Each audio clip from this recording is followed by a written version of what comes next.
You guys are good to go. I'd like to call the meeting to order. Please rise if you're able and join me in the Pledge of Allegiance. Allegiance to the flag of the United States of America and to the republic for which it stands, one nation, under God, indivisible, with liberty and justice for all. Thank you all for coming tonight. Madam Clerk, would you please call the roll? Supervisor Moore, Present. Councilwoman McNamara, Councilman Iacilli. Present. Councilman Pell, Here. Councilman Whiteside. Present. Thank you. Before we get started, I just would like to take a minute to pause and reflect on the events of, actually, should we stand for, of September 11, 2001. This is the 24th anniversary of the tragic event is coming up this Thursday. And like many of you, I remember exactly where I was on that day. I was working as a bank attorney on 42nd Street in Manhattan, and as I stood looking down Fifth Avenue, watching the towers fall, everyone with me was silent but for a collective gasp. And we knew in those moments that thousands of people had just perished. That moment, that horror, was the worst of mankind on display. But what followed was something else entirely. It was courage, it was compassion, it was selflessness. First responders running toward danger, strangers helping strangers, and an entire city, and soon an entire country pulling together. So I would like to also pause and acknowledge the tragic death of our town attorney, Jim Burke's brother, William Billy Burke, New York Fire Department firefighter who perished that day. We're so very sorry for your loss, Jim. You'll be going to the city, Yeah, I assume? Yeah, his firehouse is actually probably around the corner from where you worked. He's right on 40th Street between 2nd and 3rd, and the street is named after him there, on the corner of 3rd Avenue and 40th Street, yeah. Can you go in for the reading of the names? Well, actually lately we've been going to his firehouse. The men that were with him that day all survived. He ordered them out of the building. And so they all survived, and so they all come back. Most of them are retired now, since it's been 24 years later, but they all come back. So I like to see them. They like to see myself and my brothers, my other brothers here, and then we have a mass at St. Bartholomew's on Park Avenue for the whole battalion, for all the men that were killed from that battalion, from that area, and we have a luncheon for everybody. So it's nice. It's good to see everybody and to remember, right? Yeah. Yeah. So let's just take a moment to pause and remember, reflect.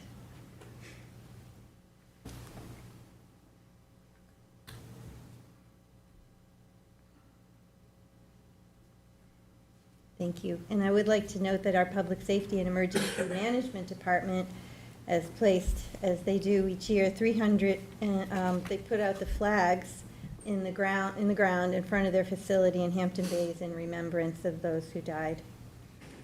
And I also did want to just mention some other sad news that we've had in the town. Our housing director, Carabach's father, Robert Cheeseman, passed away, as well as our former council member, Jenna Suskind's wife, Cynthia. So please hold them in your thoughts, and our prayers go out to their families. And a note on Kara's dad. Kara's dad was also a chief in FDNY. Oh. He actually worked as a firefighter under my dad, who was the chief, and then he was my brother's chief at one point, so he knew both my dad and my brother. Yeah, so, He was on the honor flight with me when I went, and Yeah. Kara was his escort. good man, right? And very nice, yeah. All right, so thanks, everyone, for your patience, and I'd like to move forward with the meeting. I move to approve the minutes from the town board meeting of August 26, 2025. Second. All in favor? Aye.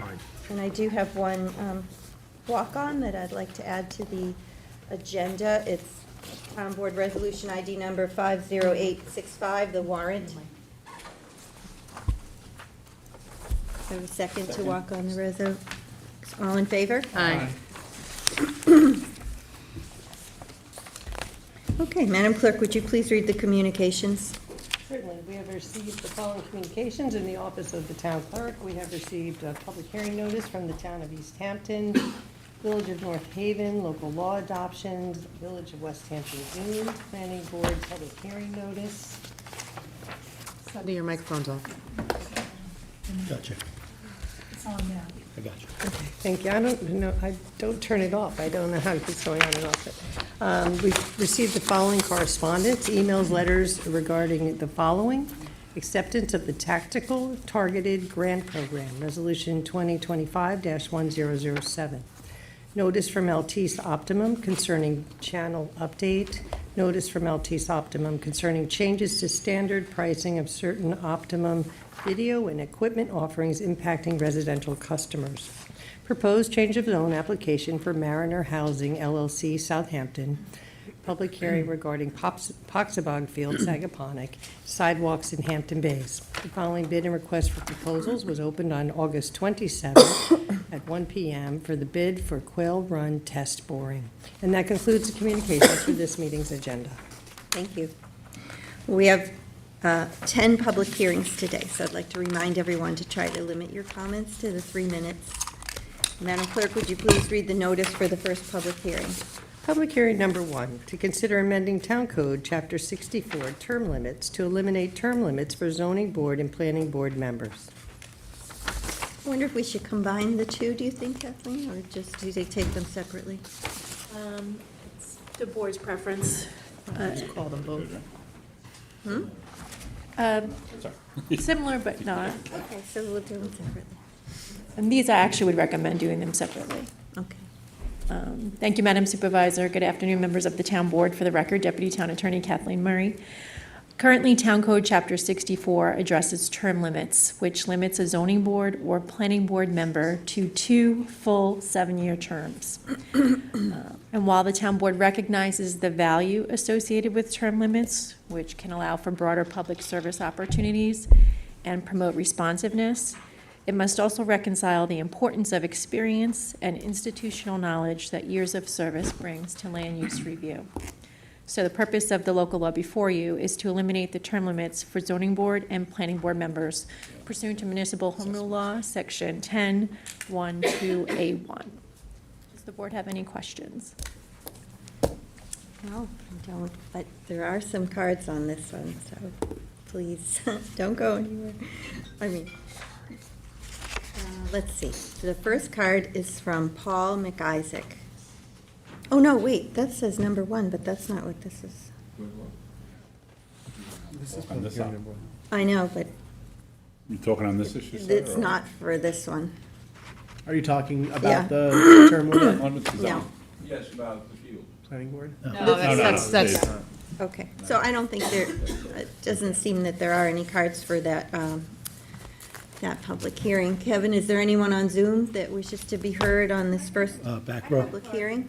For the term Who limit? did the cards? Okay. No one on Zoom. It's the green ones. Sure. well, come on up. Yeah, come on up. Take your word for That's, I don't see it. Oh, wait a minute, maybe it's in the bottom. it. Here it is, Amy. Sorry. Thank you. Okay, so that was unexpected. Ladies and gentlemen, good afternoon. Amy Paradise. Why are we messing with the term limits? We've 2 7-year term limits, gives people time enough to get a big project done, keeps the, all the experience, but you don't have them hanging around. It looks to me like you're taking everything out, then putting in 4-year term limits, and you're gonna let them go for as many 4-year term limits as they feel like. I'm really against lately setting people up so that they can stay in anything for life. Bad things happen. So unless there's really, I don't, who proposed the change and why, and is it really necessary? Doesn't look like it to me. Thank you. Thank you.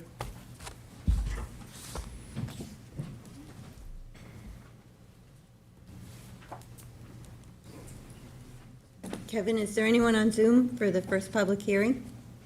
No one on Zoom. These are the only two boards that have the term limits, the appointed boards, and seemed as though 7 years was a long term to fill, and if we were going to shorten the term, we thought we would eliminate the term limits, and of course, at the end of each term, the board is able to reappoint or appoint a new person. So that was the thinking behind it. To your point, Supervisor, there are members of both boards that have been on in holdover status since I joined this board. So term limits don't seem to really have a set term limit. Because if you can keep people in holdover status indefinitely, then what's the point of having term limits? And to that point, when I was against, when I voted against them extending the terms to 7 years. When you get somebody on a board and you put them on there originally for a 7-year term, it's really hard if that person doesn't work out or is very political to ever get them off of the board. And 7 years is a long time. Even when we hire employees for the town, there's a 6-month period where we can say, hey, it's not working out, thank you for your service, but, we're going to have to part ways. So to put somebody on one of these boards for 7 years and then have them be either highly political or just not work well with the rest of the board is a long period of time to have that person sit on that board. So that was my reasoning. Thank you. Well, if there's no other comments, then I move to close this public hearing. Second. All in favor? Aye. And then on a related matter, Madam Clerk, would you please read the notice for the second public hearing? Public hearing number 2, to consider amending Town Code, Chapter 330-163, Organization and General Procedure of Zoning Board Appeals, and Chapter 330-181, Organization of Planning Board, to reduce the term of zoning board and planning board members from 7 years to 4 years. Thank you, Madam Supervisor. Good afternoon. As just indicated, the purpose of this local law is to reduce the term of zoning board and planning board member appointments from 7 years to 4 years, and thus appoint or reappoint, as the case may be, members to 4-year terms. This local law will not interrupt any current members' terms. By way of this amendment, and to the extent necessary, this local law shall supersede New York State Town Law Section 267 sub 5 and 271 sub 5 pursuant to Municipal Home Rule Law to establish terms that are less than 7 years, which is this board's prerogative to do. We have received comments from the town's planning board, which are part of the clerk's file. We are still waiting for comments from the Suffolk County Planning Commission. It was referred to them on August 14th, so they do have a few more days to send in comments. Does the board have any questions for me? I have a question. I know the planning board mentioned something about their concern that there wouldn't be sufficient staggering of replacements. Yes. Could you speak to that? Is I- there a way for us to accommodate that? There's not really. So when we initially prior to 2022, the terms were 4 years. We reestablished the stagger in 2022 when we did 7-year terms. And what town law says, those sections that I read, is town law says the term should generally be the same amount as the number of people on the board. So you can achieve that stagger. It's 5 years, 5 members, 7 years, 7 members. This board has every prerogative under the law to change that scenario, but to go from 7-year terms to 4-year terms with 7 individuals is it's really not possible to achieve that stagger. But that's a policy decision for this board to Can make. I speak to that as well? When we did the 7-year terms, that was the reasoning, but the reasoning, the more basis for that was that because there were term limits, you were losing potentially a majority on the board in one fell swoop because they had to leave. Without the term limits being there, not everybody is going to leave at the end of 4 years. So it's, people are going to stay, people are going to go. And we have that already now. People leave midterm because they have other commitments or, something comes up. So that was the reason for the staggering, was with the term limits. We were losing potentially a majority of the board and their institutional knowledge because of term limits. But also, if there's some people that are there now, so they get reappointed retroactively to the beginning of when their term expired, wouldn't it result in maybe 2 people a year would have to be replaced, 2 or 1? there'd still be some degree of stagger. There might, yes, Madam Supervisor, you're correct. To the extent that we did start to implement that stagger for 1 and 2 years, yes, that would be recognized or accomplished as you reappointed or appointed persons to those seats when that 1 year and 2 year expired. Yeah, I understand. Well, thank you. I don't have any cards on this. But Kevin, is there anyone on Zoom that wishes to speak? No one on Zoom. So since we haven't gotten the comments from the Planning Commission, I would move to close the public hearing, but leave it open for agency comments for 2 weeks. Yes, please. Second. All in favor? Aye. Thank you, Kathleen. All right, Madam Clerk, would you please read the notice for the third public I hearing? have one. Public hearing number 3, to consider amending Town Code, Chapter 298, taxation, to amend Article 5, exemption for senior citizens, to change the definition of income for the purposes of the exemptions. We're going to combine this 4 can come with 3.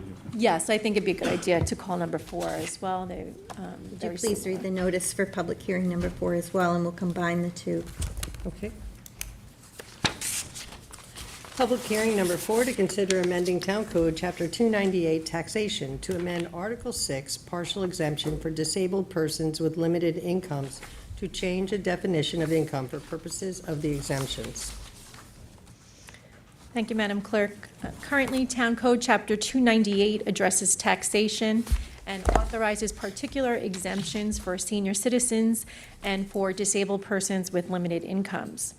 In 2023, Part K of Chapter 59 of the Laws of 2023 was enacted, amending real property tax law Section 467 as it relates to seniors and 459C as it relates to disabled persons, to clarify what is considered income for these purposes.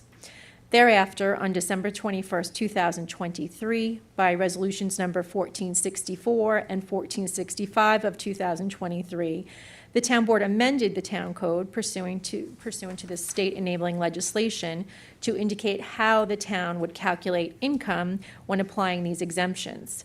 The purpose of this local law is to change how one of those definitions would be applied, specifically as it relates to Social Security benefits.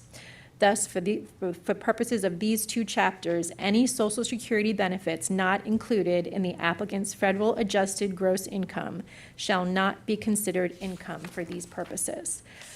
This does have the support and recommendation of the town's sole assessor, Lisa Gorey, and to the extent you are so inclined, there are resolutions of adoption for your consideration today on the agenda. Does the board have any questions? So this is when somebody, Kathleen, when someone is seeking relief from the assessor, we are not counting Social Security as income, correct? Correct, yes. Certain portions. Yeah. It's part of a larger section, which speaks to income requirements. It's for those people that are at a $50,000 threshold or below, and it's how the definitions are applied to that. Thank you. Thank you, Kathleen. Amy, did you want to speak on this? I know you indicated on your card that you had a comment. Confused about what it was doing. You have to come up here to speak. So is it? It's clear now. Is it making it easier for people, really? It's saying that Yeah. Social Security, certain Social Security benefits will not be included in the calculations as to whether you qualify for, Various The relief exemption. programs. yeah. Right. It does allow some people that, who may not qualify, maybe just get underneath the $58,000. This arose because of people seeking relief and maybe weren't able to necessarily get all of the relief that they could have gotten, so that's what this is helping to address. That's Correct, Councilman. Okay, thank you. Thank you. Thank you. Kevin, is anyone on Zoom for this, the third and fourth public hearings? No one on Zoom. Okay, good, thanks. All right, well then, if no other comments, then I move to close public hearing number Second. 3. All in favor? Aye. And I move to close public hearing number 4. Same second? All in favor? Aye. All right, Madam Clerk, would you please read the notice for the 5th public hearing? Public hearing number 5, to consider amending 235-4, noise exemptions to allow for use of small speakers outdoors. Good afternoon, Supervisor Moore and members of the town board. Assistant Town Attorney Sean Cambridge. This is a pretty straightforward update. This section of the noise code was last updated in 1988. So technology has pretty drastically changed since that time period. And essentially, we have a code on the books that really nobody can comply with because, you know, everything in our pocket is a speaker. So anything, cell phones, little Bluetooth speakers, are a violation of the code as the way it's written now. So we just want to update this to stay with the times and make a code that we can actually live with. While small speakers would be allowed for it, they would otherwise have to fit within our noise code, which is very elaborate and has decibel readings for various times of the day. So the code just now includes language that it includes small outdoor speakers and between the hours of 7 a.m. and 7 p.m. Correct. That do not exceed the noise standard as otherwise established.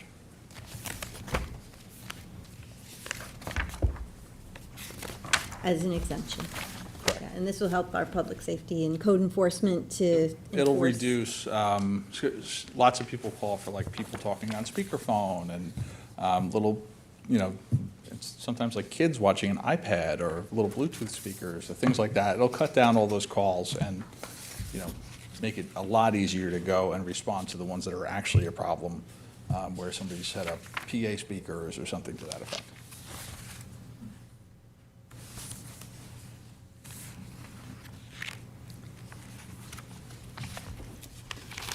Do you think small outdoor speakers is adequate to describe? Yeah, well, because they also have to conform with our noise code, which is very stringent. So, you know, sure, you could have a large outdoor speaker turned all the way down and maybe comply, but anything at a normal operating volume but a small speaker is likely going to violate our decibel readings of our state noise code. Okay. All right, does anybody have any questions for Attorney Cambridge? Thanks, everybody. Thank you. Thank you. I don't have any cards for this. Kevin, is there anyone on Zoom for the 5th public hearing? No one on Zoom. Okay, in that case, I move to close the public hearing. Second. All in favor? Aye. Councilmember Iacilli, thank you for working on this with Sean and Ryan Murphy. All right, Madam Clerk, would you please read the notice for the 6th public hearing? Public hearing number 6, to consider the acquisition of 10 Ferry Road in the village of North Haven and amend CPF project plan and the CPF management stewardship plan to include the property. Good afternoon, Madam Supervisor. Jackie Fenlon for CPF Department. This is before you today to consider the acquisition of 10 Ferry Road in the village of North Haven and amend the CPF project plan to include the project and as well as the management and stewardship plan. This property is located at 10 Ferry Road in the village of North Haven, Suffolk County, New York. It possesses an area of 2.5 acres, so it is the first aerial that's printed on the wall over here. This property is known as Suffolk County Tax Map Number 901-6-5-66, and this the owner is 10 Ferry Road LLC. They are purported owner, and they have interest and expressed interest in selling the property for $15 million. So this is a very valuable part of North Haven. This, as you can see on the aerial, is adjacent to existing New York State lands and would preserve a significant natural shoreline along the bay there. So we have proposed that the town board consider including this in the community project plan under the Village Hamlet Greens Park and Recreation Open Space, as the property contains tidal wetlands and will preserve shore frontage along Sag Harbor Bay and will further provide public access to Sag Harbor Bay as well. Thank you, And I did want to say that Mayor Fiore is here from the Village of North Haven, if to show support, if you'd like to hear from him as well. Certainly, Mayor, if you'd like to say a few words. May I? Yes, please. I asked CPF Director Fenlon to look at this property because one of the important things, there's a few important things about it. It's a whole lot of waterfront. There's an owner who wants to build a McMansion on this property right here. Opposite this property is Steinbeck Park that the CPF funded years ago, that is still under construction. And next to Steinbeck Park on this side are 3 big glass cubes you may have seen at some point. And this is one of the things we wanted to avoid, was another big glass cube on this side. So it would look like the Bernini churches in Rome. So this way we can have undisturbed land, we can have waterfront for the residents of the entire town or the entire county, whoever wants to come. Great place to see the fireworks, by the way, on July 4th. And I realize it's a few bucks, but it is, our real estate is very valuable. This seller is willing to do this. He could probably get more for it, but it's really, really important, I think, for the beauty and the preservation of our land. And I would really hope that you all agree. Thank you. Thank you. I just want to say one thing. I was very excited when I saw this come up, and I was right on Jackie and Dan. Hurry up, don't lose it. And this is, like the mayor said, this is a great asset for the town people. And it's very rare that a property, that we are so thankful to have the CPF revenue that we do. I think he was pointing to the wrong one, too. Yeah, can you just point to the right one and explain the buildings that are on there? And Yeah. The other land is state land already on. Yeah, This is so the state. green right here is state land, right here. So there's already existing natural shoreline. Hopefully they can hear me. And then the rest of the property contains this natural shoreline as well. There is an old seawall there that is kind of just, in disrepair, but we would probably just leave that there and let it kind of like passively, restore to native vegetation. But right now, the house there is modest. We are asking for the house to be demolished. So that will just be really an open area that we can consider for future park purposes. Great. All right, thank you. Kevin, is there anyone on Zoom for this public hearing? No one on Zoom. Okay, thank you. Well, if there's no other comments, then I move to close this public hearing. Second. All in favor? Thank you. I did want to let the board know that the authorization is on this afternoon's agenda. It's Resolution 1082. Thank you, Jackie. All right, Madam Clerk, would you please read the notice for the 7th public hearing? Public hearing number 7, to consider the acquisition of 199 Dune Road in the Village of Quogue and amend the CPF Management and Stewardship Plan to include the property. All right, good afternoon again, Madam Supervisor, Town Council members, Jackie Fenlon here for Community Preservation Department. This is another property that we have been looking at. So this, I'll point to it now, this is a long skinny parcel on the marsh in Quogue. So this property is approximately 3.8 acres and is located at 199 Dune Road in the Village of Quogue, known as Suffolk County Tax Map Number 902-16-1-19. The current owner is Eva B. Lanier, I hope I pronounced that right, who has expressed interest in selling the property to the town of Southampton in the amount of $140,000. So we are recommending that this be included in the community preservation, it's already listed, sorry, in the community preservation project plan under Village Hamlet Green, but we are recommending that this be included in the stewardship plan as well in case it needs any stewardship.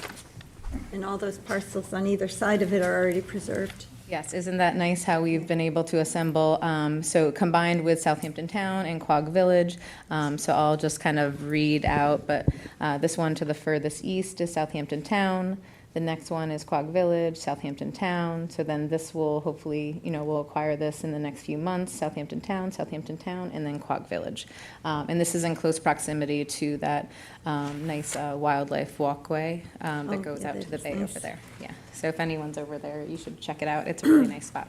Yeah. When else will you be able to buy an address on Dune Road for $140,000? It's a bargain. Yeah, so this is primarily tidal marshland, so there's not much development ability there. Yeah.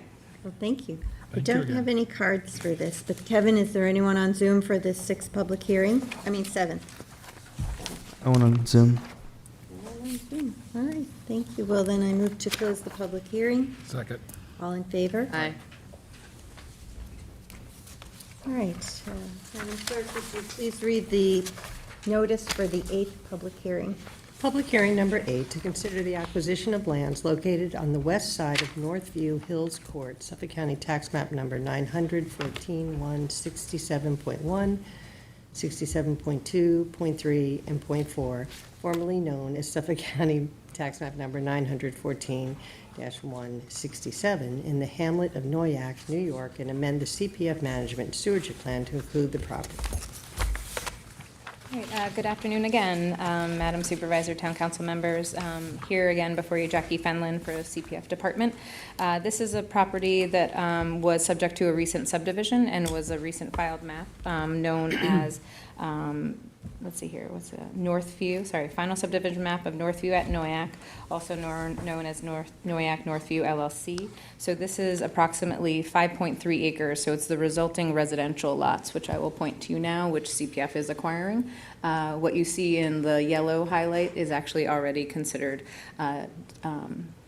open space that was deeded to the town of Southampton through the subdivision. So the property we're purchasing are lots 1, 2, and 3, and 4. Right here. And the neighborhood was very vocal about seeing this preserved when the subdivision originally came in. This was subject to a conservation easement, though, that was never binding because it was never filed. So essentially, what was supposed to be preserved is now being preserved, even though it does have subdivision potential. So we are purchasing the lots, and they are known now as Suffolk County Tax Map Number 14-1, 67.1, 67.2, 67.3, and 67.4. These all originated from the original tax map number of 914-1-67. So Noyak Northview LLC has expressed an interest in selling the property to the town of Southampton in the amount of $6.5 million. We are recommending that these be included in the stewardship plan as well. And they are currently designated in the open space greenbelt target area and open space trail in the eastern GIS. If you can also see, the Paumanok Path is really close. So the Paumanok Path is this red, black, and white trail. And if you can see also one of the open space, in the open space deeded area that was dedicated to the town through the subdivision is also this unnamed trail connection. So it's a very valuable trail link as well. Very good.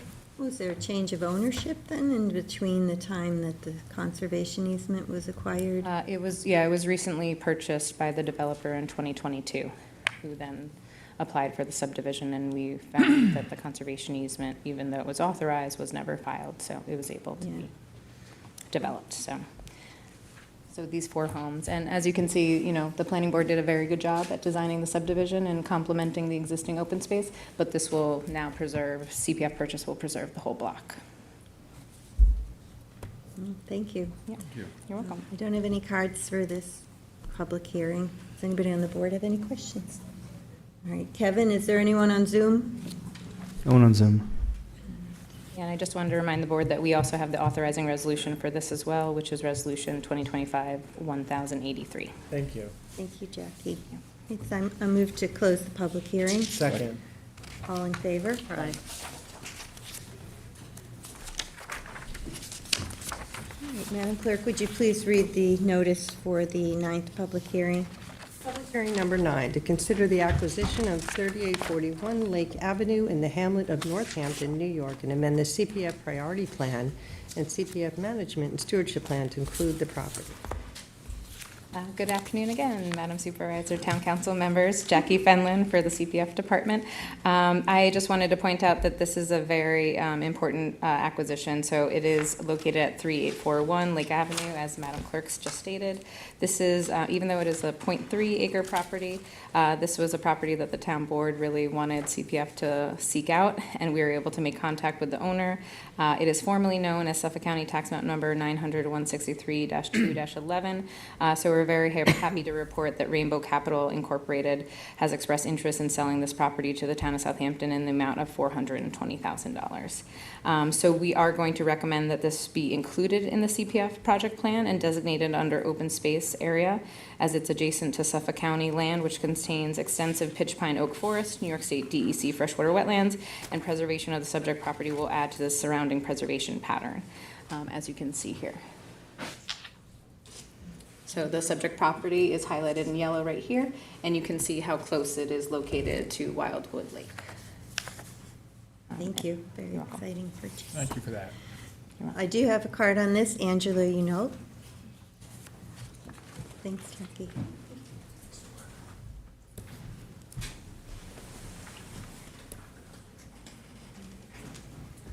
Good afternoon, Supervisor and members of the board. My name is Angela Yanault. I'm the president of Franca, Flanders Riverside Northampton Community Association. Hi. We are happy that you are planning on purchasing this property. It will look better than what it is. We do have concerns in the future for just taking more pieces of property off the map without having something being developed on it. But for this, we're very excited to see that gas station go, or what that was in the past. Will it become an open field? That's what I'm assuming it's going to become, like eventually vegetation will just take over? I think Jackie can speak to that. Thanks, Angela, for your support. Yes, Angela. So the idea here is to allow the gas station and the previous repair garage will have to be demolished. That's the responsibility of the owner. And they will also be taking up all the asphalt, so we'll allow it to passively revegetate. And if any stewardship activities, that's what's so important when we add these to the stewardship plan. That allows us also to come in if there's any restoration efforts that are needed in the future. Oh, good. Thank you. Kevin, is there anyone on Zoom for this 9th public hearing? No one on Zoom. Okay. Then I move to close the public hearing. Second. All in favor? Aye. All right. Madam Clerk, would you please read the notice for the 10th and final public hearing? Gladly. Public hearing number 10, to consider change of target area for parcel currently designated as agricultural lands preservation target area to open space target area for CPF acquired parcels located at 66, 68, and 78 Sag Road and 135 Poxabog Lane, Village of Sagaponack, and to consider amending the CPF management stewardship plan.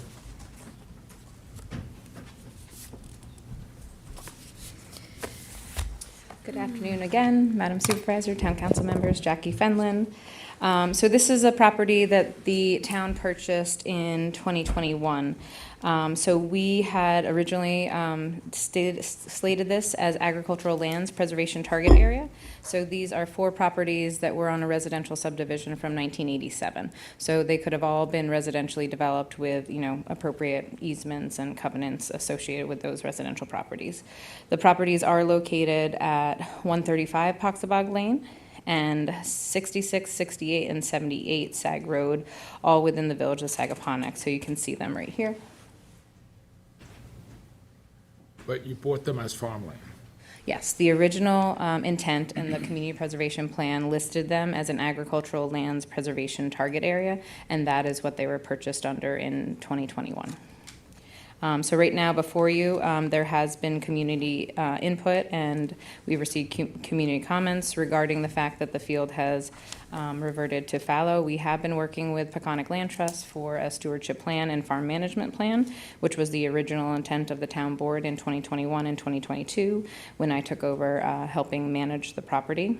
But right now, the total of 8.3 acres is before you today to consider changing the designation of the target area to an open space designation based upon the target area that's listed as open space Long Pond Greenbelt target area, and to consider whether or not the town board would like to change the designation from farmland to open space.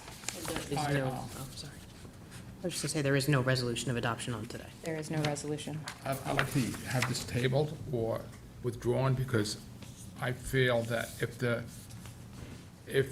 CPF bought it as farmland, it should stay as farmland, because you are setting bid record.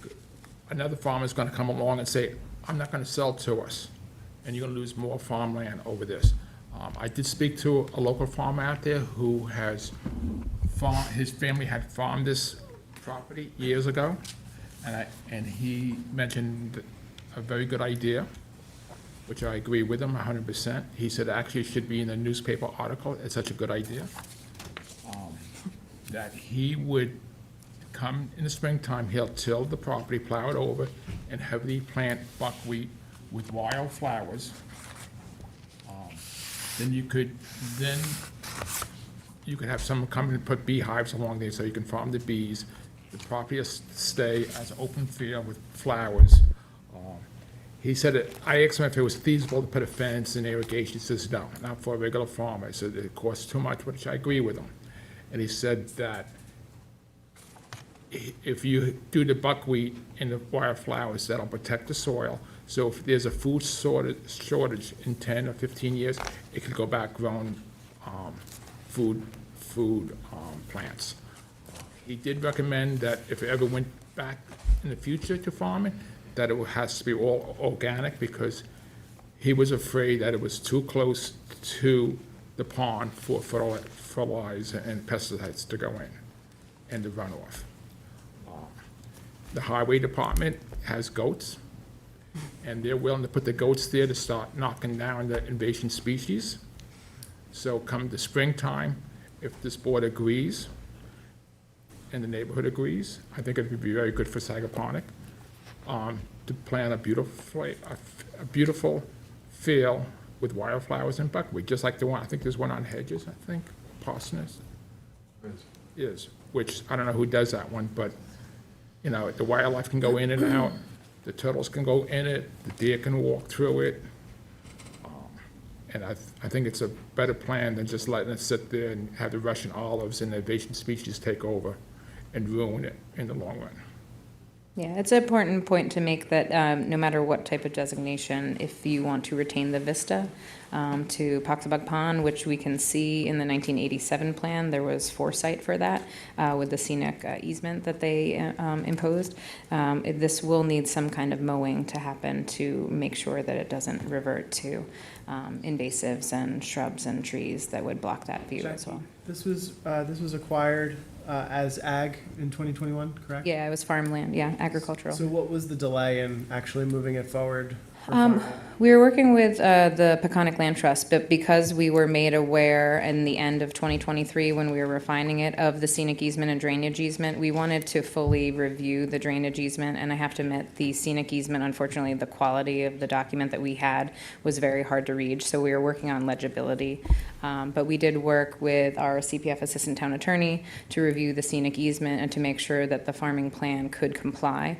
Also, we were looking at the agricultural fencing, basically layout of where, you know, it should be. And it's kind of a tricky property that we were looking at, and when we reviewed it, unfortunately, the proposals that we received also required that this would have to go out to bid. But before putting it out to bid, we were essentially working with Peconic Land Trust on the details of the farm. Can I ask you, you mentioned the Long Pond Greenbelt target area. Can you explain how this particular property intersects with that? So Poxabog Pond is interconnected with the watershed of the Long Pond Greenbelt. So in our discussions with Peconic Land Trust, we were talking about having, you know, basically some of it farmed and some of it converting to a native planting area, cognizant of the water quality projects and the water quality initiatives for Poxabog Pond. But they're all hydraulically connected, so that's a fragile freshwater pond that's within that watershed. Right, and we received numerous letters from environmental groups talking about the environmental sensitivity, the problematic nature of what could happen, implications of, you know, the disturbance of the soils, X, Y, and Z. My consideration on the Long Pond Greenbelt is that this is a very significant swath of land that started getting preserved in the 1970s by the Suffolk County to advance what became historically the Suffolk County Open Space Preservation Program. We would not have the County Open Space Preservation Program if we did not begin preserving land in the Long Pond Greenbelt area. It was really part of the historic collection of land that county planning saw back in the, I believe, the 70s we're talking about. So I worry of the potential. I know that there's concern about what is the precedent that we're setting if it was acquired as ag and now we're preserving, but this particular region in particular is extraordinarily sensitive environmentally and was part of the open space preservation program beginning in the 70s. And knowing that what we know of how this region intersects geologically, ecologically, I worry that we are actually setting a precedent for something completely the opposite. And I think the environmentalists agree with that. And quite frankly, I'm not in favor of tabling this. I think we should hear from the public, and let's hear what people have to say, and then we can make our determination from there. But, we've received letters upon letters, emails upon emails of people asking us to consider preserving this as open space. So I get that there are some legitimate arguments to the farming, and I like what PLT presented, but I think we need to also hear from the public. So, as the co-sponsor with Councilman Iacilli on this public hearing, I absolutely want to hear from the public and what they have to say. But having spoken to several multi-generational farmers from the area, I do understand the really serious undertaking this is of changing a parcel from farmland to open space. And the weight it puts on current farmers who might not then come to the table to sell us their farmland for fear that we might do this in the future. I personally have always felt that we should not buy fee title to farmland. We should leave it in the hands of farmers and buy the enhanced rights and make sure that it continues to be farmed for generations. And that's the model that I want to pursue going forward. But I agree with Councilman Pell that this is something we need to seriously consider because there is a lot of weight to this. And like I said, I did co-sponsor this public hearing, and I do want to hear from the public. But I do believe that without changing the designation, there is a compromise to be had. I don't know if it's exactly what Councilman Pell is, but I think we can work on this and come up with something that not everybody is going to be happy with. But it's something that will preserve our promise to the farmers of the area and also, keep this open space. And I 1,000% do not support this being fenced in any way, shape, or form. So I just want to put that out there. And that in itself is going to limit what types of farming, if any, can be done on this site. So I do want to hear from the public, and I do agree with Councilman Pell that I think this is something that we need to really heavily think about because changing a designation of a CPF property is not something we should entertain lightly. So thank you. You don't want to rush into it because we agree. have all winter to think about it, and because it's not time to plow in until the springtime. Yeah, but I think that's important that we put this before the public today so we make an informed decision. I know we had a work session on September 4th with Peconic Land Trust so you could understand their regenerative farming. And I believe they also submitted a letter to you guys with more information regarding that, as well as the public comments that we received from environmental advocacy groups and individuals. So, Thank you, Jackie. you're welcome. Well, we do have cards on this one. The first is Paul McIsaac.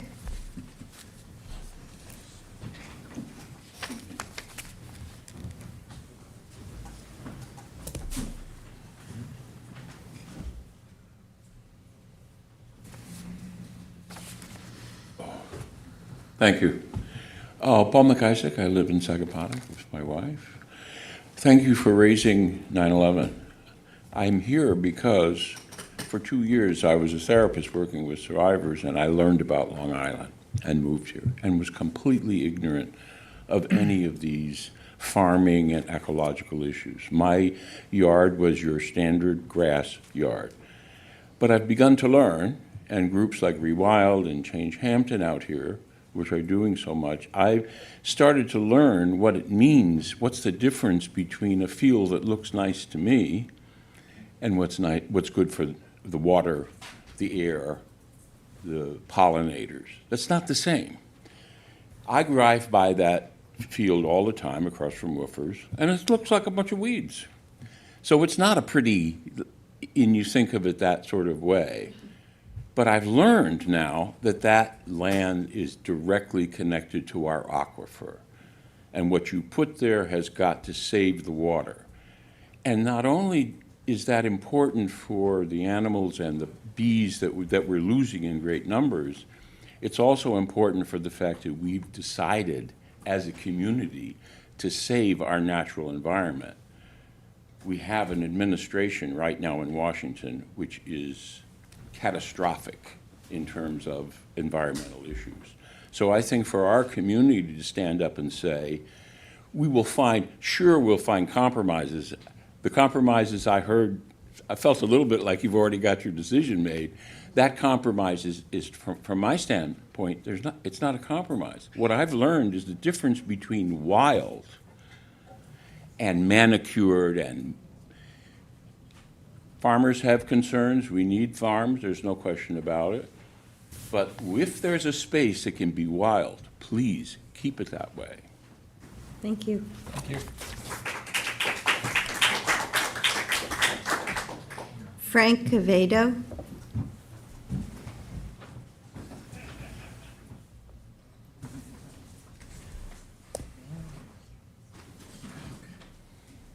Good afternoon. Thank you, Madam Supervisor and the Town Board, for giving me this opportunity this afternoon. Please state your name for the record. Frank Quevedo, Executive Director of the South Fork Natural History Museum. Thank you for this opportunity. Appreciate it. So I am here, my title at the museum is Executive Director, but my real primary job at the museum is to create environmental awareness and to educate the public on a daily basis as visitors come in and out of the museum. We create our education programs twofold. We have a museum, but we also take people outdoors and interact them with the natural world here on the east end of Long Island.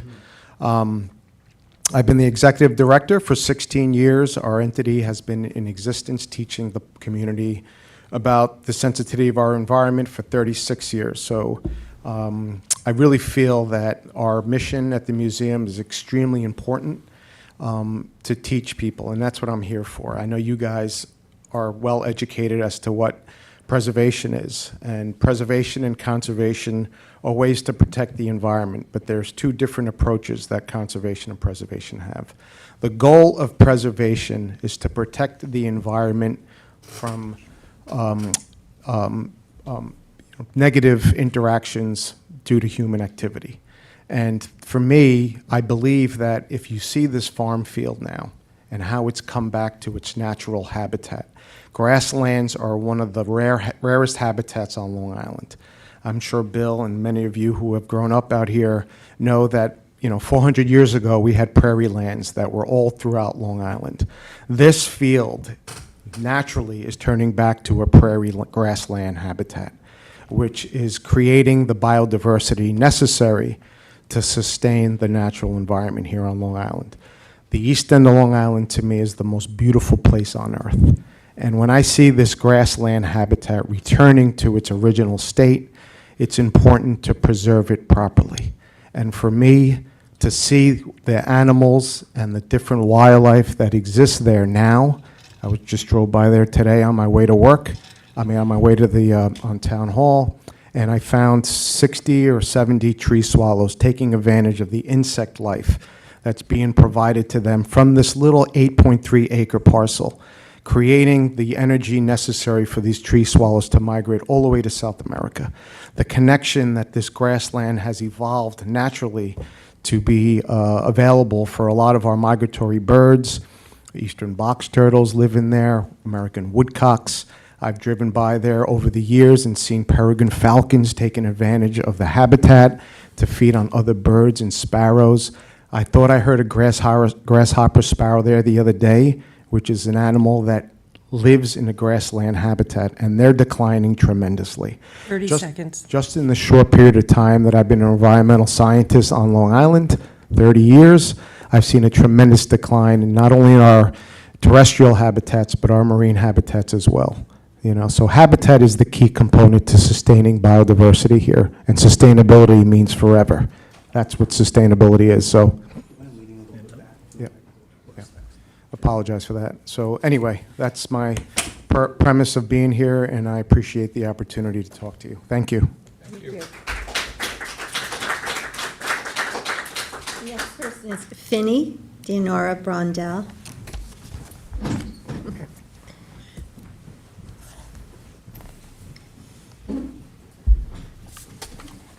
Hello, everyone, and thank you for having me here. My name is Finney Dinar-Brundell, and I am one of the founding members of the Young Environmentalist Society at the South Fork Natural History Museum. Please consider the following suggestion in relation to the 8.3 acre parcel known as Poxabog Field, which was purchased by the town of Southampton in 2021. Although I understand that it is in consideration to be returned to agricultural use, it has become an increasingly rare treasure here on the East End. An old field environment that now serves as habitat for wildlife, as well as having become a natural water quality buffer to Poxabog Pond. As development continues to insidiously encroach on our wild neighbors, we threaten the very unique thing that gives the East End its allure: nature. This is a place where humans have cohabitated with wildlife for thousands of years. To continue down this very destructive path that we have been exploring recently would be a travesty. There are many environmental issues threatening the East End. The least we can do is make smart decisions to protect this beautiful area from further development. We owe this to our future generations. Please reconsider returning Poxabog Field to agricultural use and let it remain habitat for the already struggling wildlife we have left. Thank you. Thank you. Melissa Hargraves.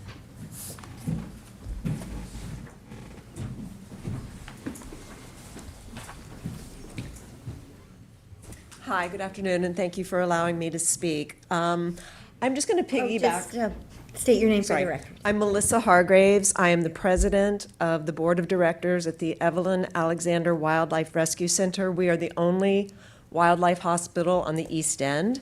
And to piggyback on what the others have said, I would just simply like to read you a list of animals that will be impacted. It's an important ecosystem for ground nesting birds, salamanders, turtles, grasshoppers, beetles, butterflies, and moths. It's a shelter for foxes, rabbits, deer, field mice, raccoons, chipmunks, groundhogs, moles, voles, etc. Please consider the wildlife when you make your decision. Thank you. Barbara Bornstein.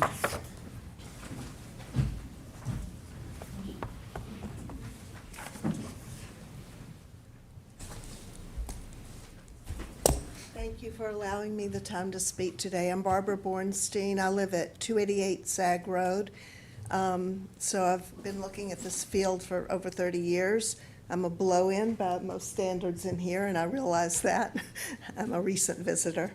But I implore you to please use your power to protect Poxabog Field by changing its designated status from agriculture to open space greenbelt preserve. It's not an either-or for the rest of the farmland in Sagaponack or in the town of Southampton. This is a very, very specific need in this one place. And after living near and passing by this beautiful field daily for over 30 years and watching the grasses change colors through the seasons and enjoying the view across to Poxabog Pond and seeing the wildlife thriving there, the box turtles, the nesting birds, the deer, the butterfly, the foxes, everything that's hiding in those grasses, they find protection there to thrive in that undisturbed grassland habitat, which I know that it was hayed for a while. I think even that farmer said, not so great. But now that it's returned to what it is, I was thrilled when I heard that it was being saved. We had targeted on the Friends of the Long Pond Greenbelt list of prize places to preserve for many, many years. And I assumed, wrongly, that it was being preserved for open space at that time. So I always just assumed that it would be the natural field and the vista and the buffer to preserve the health and the vitality of the Greenbelt's coastal plain pond ecosystem. It's served as a rare wildlife sanctuary in a place where open space is mostly turned into fenced farmland. And even Jane took videos of Jane Gill took videos of the American woodcocks that have been spotted nesting and breeding there.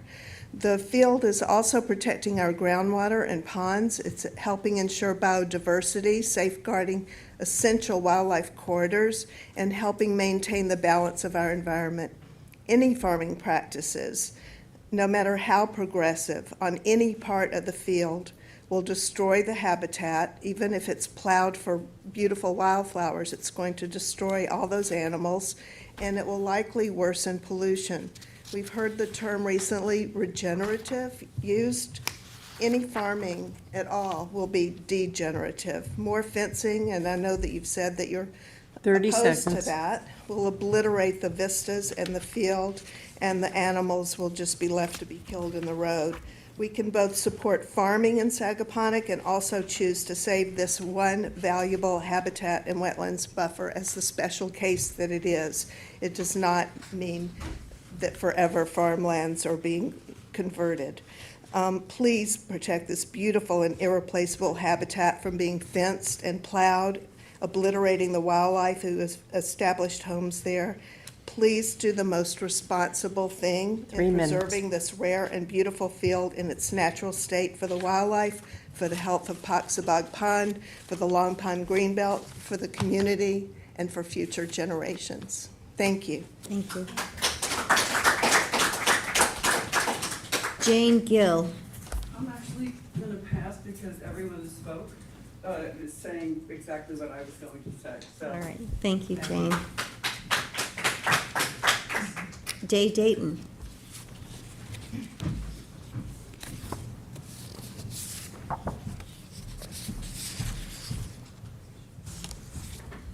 Hello, it's Day Dayton. I'm president of Friends of the Long Pond Greenbelt. And I know that you're facing a difficult decision here. We never wanted it to become an agricultural question. This property could have just as easily been confirmed as part of the Long Pond Greenbelt target area. Unfortunately, it was called ag land, although Suffolk County, when evaluating their farmland for inclusion in the Farmland Preservation Program, didn't even include this field. So I'm really hoping that you won't put that against this field, that it was called agricultural. It hadn't been farmed for probably 5 years before it was bought. And no one has picked up farming it since. It's been fallow for probably 9 years. And you can't really compare a natural field to a field of buckwheat and, honeybees. That none of that's native. So what we're asking is just to change this one property back to what it should have been originally, part of the Long Pond Greenbelt. It's very important to buffering Poxabog, which already has problems with blue-green algae. And Poxabog is part of the extensive system and our aquifer. This is a chance, to make a difference with all of that. And it really should not affect any farmers' opinions about selling to the town. They can put a covenant in saying that's all this land can be used for. It doesn't matter that you change this particular parcel. An agreement is an agreement along the way. If they sell it as farmland, they can say it has to be kept as farmland. They don't have to say, oh, they might change it. That shouldn't even be considered. This is a whole totally different question. This property is important to protect an incredible coastal plain pond system that is unique, not just here, but nationwide. I mean, it's a coastal pond, it's exceptional. You're not going to find that on different farmland. The pond is right there. It's an individual decision, and I really hope that you can make this change. I know you have changed CPF before, so this is something that you are able to do. It's allowed, it's permitted, and it's very important, very, very important for this piece to be left untouched. Thank you. Thank you.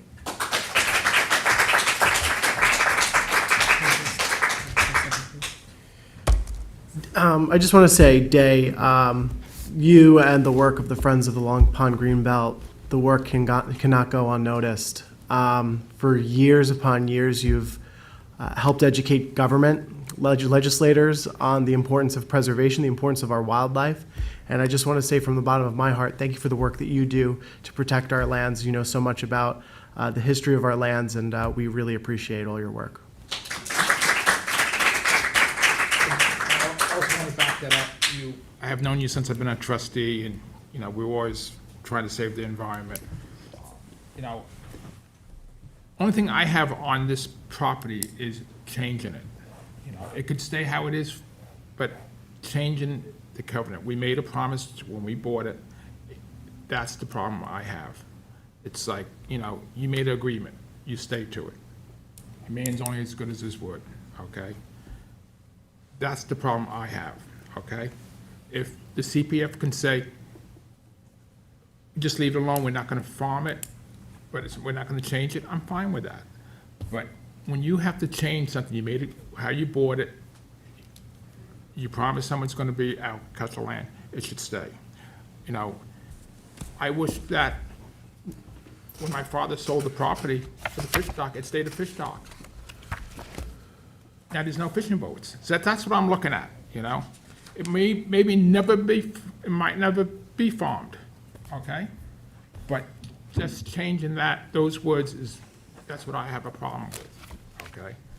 And if we could just say it, keep it how it is, it's fine, you know? But if we can't, and it has to be farmed, one part of it, we have to find the best way we can farm it for the environment, okay? Plant something one time, then let it go, okay? But we have to put our heads together and find how to do that. That's why I wanted to not make a decision today, but get all people together and figure out what the best way to do it. I just want to clarify, though, Bill, that while it was acquired as farming, there's no official agreement necessarily with any sort of organization for farming. No. That's something that's being explored, and with, the finding of new information, we're learning more about the land, about the history. And so I think that that's why we're having this conversation. But I agree with what you're saying, too. And I think when we had our work session, I don't think anybody here was comfortable No. with fencing and irrigation Right. and, the extent that the farming would have to be done in order to bring it back to a viable farm field. And I don't think that's what any of us really were thinking when we were, discussing it being farmland. So I'm thankful that Jackie had that work session and we were able to hear exactly what was being proposed. But like Bill, I don't, and we do have an agreement with the woman who sold us the property that it would be kept as farmland. And that was her basic covenant in selling it to us, that we would keep it as farmland.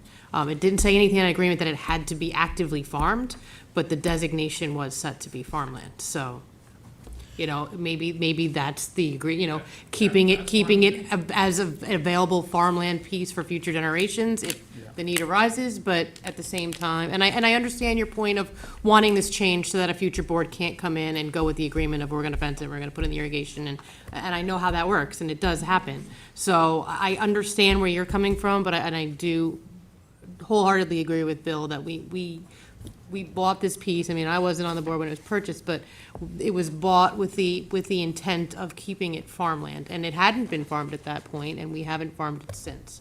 So, I don't hear from many farmers that actually want to farm it because it wasn't a great piece for farming, but to change the designation when a piece was bought, and we told the purchaser that that's what the designation was going to be. But When we had our public hearing, when they had the public hearing to purchase it, the designation was farmland, and that's part of the public hearing process, and that's why we had to have this public hearing.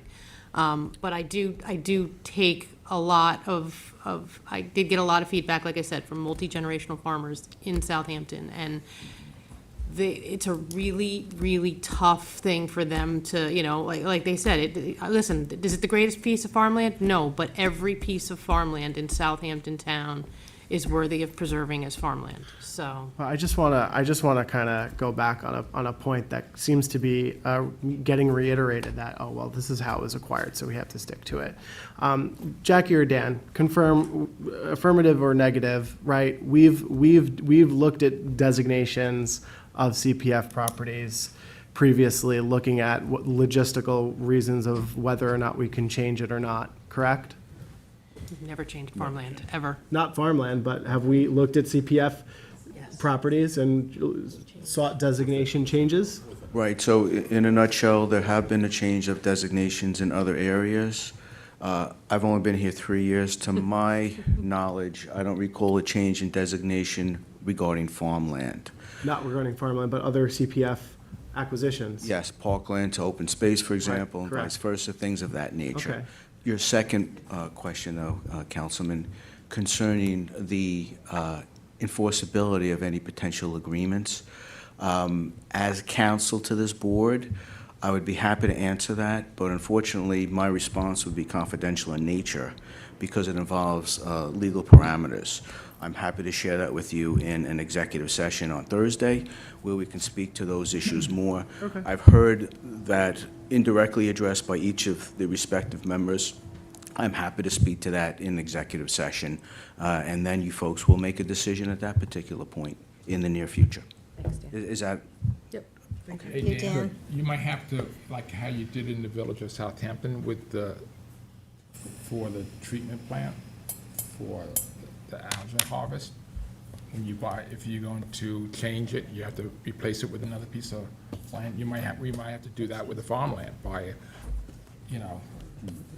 Happy to consider that as well in executive session. So if I could take you back to 2021, because I was on the board and I voted to preserve this as farmland. 2021, we were in the middle of COVID. The store shelves were vacant. Food sustainability was an issue. Councilwoman Lofstad at the time said any farmland that we could purchase and put aside to preserve the character of the East End would be tops on her list for preservation. Okay? We also were battling a developer who wanted to build on these lots.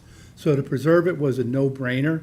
We did preserve it as farmland, not with the immediate intention of having a farm there. We knew it hadn't been farmed. We knew the soil wasn't great. It may not be farmed for years. It has become something very pleasurable to the eye. It certainly is helping our wildlife, and I would like to see the designation stay, as we promised the town and promised, the people at the time. We may not need this for another 50 years or 100 years, but there may come a time on the East End where we need additional farmland. I would like to see the designation stay, but I would also like to see the field, no agreements, leave it for generations down the road. Leave it the way it is. Well, Dan, maybe you could clarify, though, that I thought, did Jackie tell us that it was the view shed or the scenic easement has to be preserved? So even though the town has not been mowing the field in the past, that would be something that would have to be done annually? I'd be happy to answer that question as well, but again, that speaks to a legal opinion, which I'm happy to share with you in executive session on Thursday, when I will have more Just confirm information. this, that we buy different parcels and we classify them as different things. Yes. It might be recreational. We have recreational property throughout the town that we have never developed. It's sitting there as open space right now, right? We have some that we put aside for water quality that are still vacant and, reverting back to nature if there was anything on it. Most have nothing on it. We bought it just to preserve it. So just having that designation doesn't mean there's immediate need to do something with it. That's correct. So I think this could stay as an open vista for decades, and we may never need it. I mean, we may stay that way, and a future board may decide, you know what, we have bought so much farmland, or bought the development rights to so much that we'll never need this. Let's swap it now. But for now, the promise was we'd keep it for generations to come. It's a bit unusual in this circumstance that we bought full fee here. Right. You just mentioned development rights. Typically with the farmland, we buy development rights. And so we buy the development rights and the farmer can choose to farm or not to farm from that point on unless we buy an enhanced easement. So we buy the development rights, they can't build on it, but there's nothing forcing them to farm it. So to your point, Rick, I think is to that, so. But with the enhanced easements, we Right. require them Enhanced- to farm it. If exactly. they don't, we can bring in someone who Right, will farm. exactly. With enhanced correct. easements, that's different, right, we Right. can do that. But For on- food on production the at straight 80%. typical development rights program, that, you know, I was very involved in with the county, and we do it here with Dan, with the town. On the straight development rights, there is no affirmative obligation to farm a piece that we preserve under the Farmland Preservation Program. We hope that people will do it, obviously, because that's what it's there for, but it's not specifically required. Any other questions? That's it. Okay, Thank thank you. you. For the record, Dan McCormick, Counsel to the Community Preservation Department. Thank you. Thanks, Dan. Thanks, Dan. Marilyn Clark. I think I'll pass. Everybody else said exactly what I think. Okay, thank you. David McMillan. Oh, I didn't know if the mayor wanted to go last with some visuals. I'll go first, just to introduce myself, and thank you very much for mentioning 9/11. I actually was in the Marriott that morning for breakfast, so this Thursday is a very special day for always will be for me. Good afternoon, Supervisor Moore and Town Council members. My name's Dave McMillan. I've been a resident in the Village of Sagaponack for over 40 years. I'm also an elected trustee of the village. As most people know, I'm committed to preserving working farms, natural fields, wetlands, and really committed to preserving the historical cultural heritage of the agricultural community of Sagaponack. And to that end, for the last 2.5 years, I've been engaged with numerous property owners that have development rights on the fields in the village that are currently being farmed. And I'll get to that in a minute because that comes up to the point that Bill and Rick and also Cindy had mentioned. I did attend the working session last week, and I'm glad there's some clarifications coming up about the property, because I think there is some perceived inconsistencies that were relayed during that meeting. And I do think there's some historical relevance when the property was first purchased. I should also mention I'm on the board of the South Fork Land Foundation, and they are in support of keeping the farm field in production as it previously was for many decades ago. I would like to note that some of my fellow board members on the foundation are very well-known farmers in the East End, including Alex Balsam, Adam Halsey, Billy Babinski, and of course the Foster family. None of them recall seeing or hearing about the RFP for this property to be farmed. And we now know that there really wasn't an RFP put out at this point on the property. When the property was first purchased, from my understanding, from the benefactor Jerry Bauer by the town of Southampton and CPF in 2021, it was done so knowing she was an advocate of farming. And she actually donated other property to I believe, the CPF and the town of Southampton that has not been farmed. And she would come in the office of the Village of Sagaponack and complain that nothing had been done to this field. She has since passed away a couple of years ago. I mention this because any changes of the covenants and easements to open spaces from purchasers by the town of the CPF are supposed to be farmed potentially creates issues for other benefactors who may want to donate their property in preserving farm fields. If such covenants can be changed, this could prove to be problematic in many of my discussions I'm having with current farmers. And as you may or may not know, there's quite a bit of farmland right now that has potential, unfortunately, has potential to be sold to developers. And this will probably be a pretty important case that they'll come back to me on and say, wow, they could change this. I want to donate my property and keep this farmland. But I could see they could change it at any time. I know it's a difficult decision. I know that not everyone's going to be happy. I'm sure there's a compromise. I just ask you do not change the designation from the CPF. It will have incredible implications for me in my negotiations with current farmers that want to sell to developers. Thank you for your time and consideration. Thank you. Thank you. And Mayor Tillotson, I figured you'd want to wrap things up today. Okay, Bill Tillotson, Sagaponack. Thank you, Maria, and thank you, Board, for listening. Boy, there's a lot to cover. I brought along an aerial photograph of this area in 1962 to show how much land has been preserved for habitat already. To the north of the Poxabog Pond, this field which is now owned by Suffolk County. When I was a teenager, this was one of the farmers I worked for, Alfred Topping Jr. There's a irrigation sump dug in the corner of the pond here, which was used to irrigate this field. When a developer was looking at it, the county stepped in, and this has reverted to nature. It's habitat. The field we're talking about today is not the only potential habitat around here. This area all over here was farmed by the Tiskas. There's a potato barn storage building here, which was turned into a residence. The Tiskas are no longer alive. The Toppings are no longer alive. None of them farm. This was all developed before any rules were in place for development to preserve any of the land, so this is all houses. This piece here was farmed right up to the edge of the pond. In the 50s, my grandmother would take me, park on the edge of the Tiskas field, and we'd walk across and go ice skating on the pond. That was in the 50s. This is all grown up in habitat. Down here, this was farmed by the Feinbergs. They farmed right up to the edge of the pond. As you can see, there's an irrigation sump dug here where they used that to irrigate the field. It was common practice to irrigate all these fields, including the subject field, which was irrigated from a pump on the other side of the road from a well. It was not irrigated from the pond. It was irrigated from a well. This field, probably somebody can correct me, but I think was farmed for at least a century. People say it's a different type of soil. There are people who want to farm this right now who are interested in farming it. I don't know. I'm a member of a friend of the Long Pine Greenbelt, and I support a lot of what they do, except when it comes to farmland, unfortunately.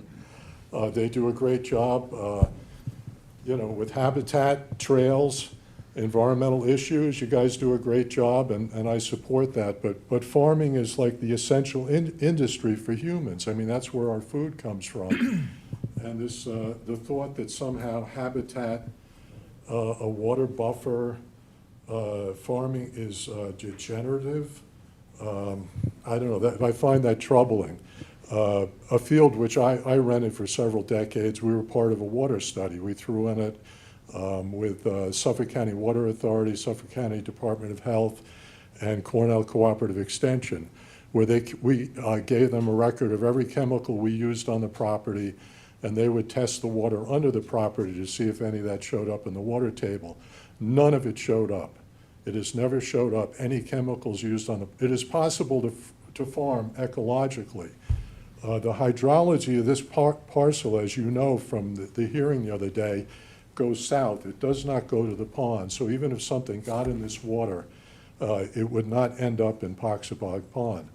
According to Mr. Halsey, it would end up maybe in Sag Pond someday. But this parcel, he mentioned that the hydrology, the underground water flow, that's what I'm referring to, goes from the north to the south. So out of this parcel, which hasn't been farmed in probably 60 years, they find nitrogen, which comes actually from the houses behind it. I don't know, to say that the farming is a villain really strikes me as something, it's just not the right thing to, somehow you're portraying farming as something evil, which it's not. I mean, everybody eats. All right, Well, farming is degenerative. Somebody said that. I said that, meaning that there will be chemicals and animals killed. Mayor, when you said that there are farmers interested, what are you referring to? The what? You said there are farmers that you're aware of that are interested, because we hadn't heard that. Can you tell us about that? Well, the vineyard, I know, they told me that they inquired when Schneiderman was supervisor, and they were turned away because he said it would only be rented to an organic farmer. And if you have experience with grapes, there are no successful organic vineyards on Long Island because of our climatic conditions. Organic farming is something that progresses.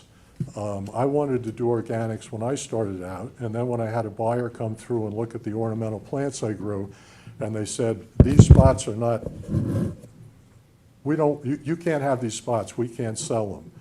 And don't ever call me again until you get rid of the spots. And the organic program did not take care of all the spots on plants. With grapes, there's a fungus which is not currently controlled by organics. And if you make wine out of those grapes, you can't sell the wine. So that's why here on Long Island, in our region, there aren't any organic vineyards. Maybe someday there will be, but at the moment, no. But in terms of, I know Wolfer's very interested in its image, and so they try to do the most environmentally conscious growing that they can. They have specialized sprayers which try to apply only to the foliage of the grape. They've eliminated all herbicide use. I don't know. I mean, somehow you still have to grow things. There's no way you can. I don't know, questions? I've babbled a bit, but. That was a little bit before my time. What? The picture is a little bit before my time, but I can remember going to Sagaponic with my father, backing down a Town Line Road, parking the truck on Daniels, and the wholesalers used to come up and put the bass in the back of the truck, the trailer truck, and take them to New York. Back then, it was all potato farms. It was no, it was I think it was a couple of houses here and there, but it was nothing. It was just potato fields, potato fields, potato fields. Well, I've been there long enough, so it pains me to think back. I try not to. You try to accept what's there now. Next but- time was when my father had winches built by Mr. Forster in his shop. Right. In the early 70s. Questions? Farming is an essential industry. I mean, to say that what's there now is there are a lot of invasive plants there, and they're not controlled just by mowing. You know, mugwort spreads by the underground rhizome. You've got autumn olive out there, which the birds carry the seeds and drop them all over the place.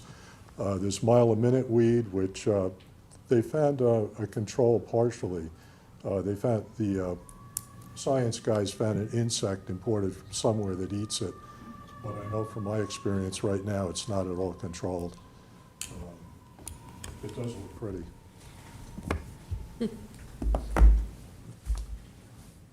Any thoughts? Oh, in terms of when it was last farmed, let's see. That's the field in 2018. As you can see, it was plowed. So the story that nobody farmed it after, I think it was 2016, somebody said it at the meeting, photographic evidence, I don't know who exactly was doing it. You know, I've heard Falkowski farmed it at one time and he said it wasn't good soil. But I think you find that there are things which do well on that soil. He did not irrigate, he did not fence it, there's a big deer population there now, so I'm sure he had a problem with it. If you grow field corn, the amount of damage you get from deer is just astounding. What else can I tell you? Is that irrigation still in place? You said it was coming from the other side. Oh, the pipe is probably still there. It goes under the road, yeah. But the property that I rented from the South Fork Land Foundation, with a long-term lease, I took care of all the upgrades, the irrigation. I paid for the fence. I paid to clean up the mess. The previous guy left a horrible mess on the property. And we replaced electric lines, pumps, pipes. You know, it was a lot of money, but with a long-term lease, you can recoup that. Thank you. Thank you for bringing the images. Jackie, how would that fence affect the scenic easement? I mean, would a fence be allowed? Sure.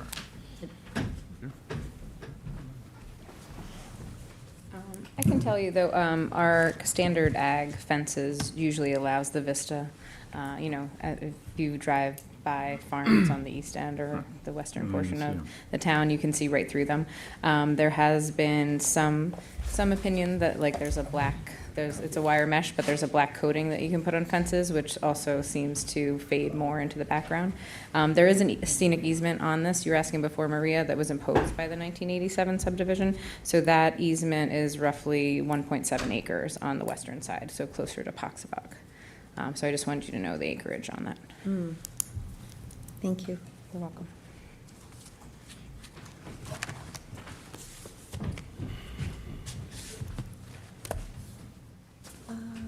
Okay, well, I don't have any other cards, but Kevin, is there anyone on Zoom who wants to be heard at this 10th public hearing? Yes, and one of them's coming on now. Okay.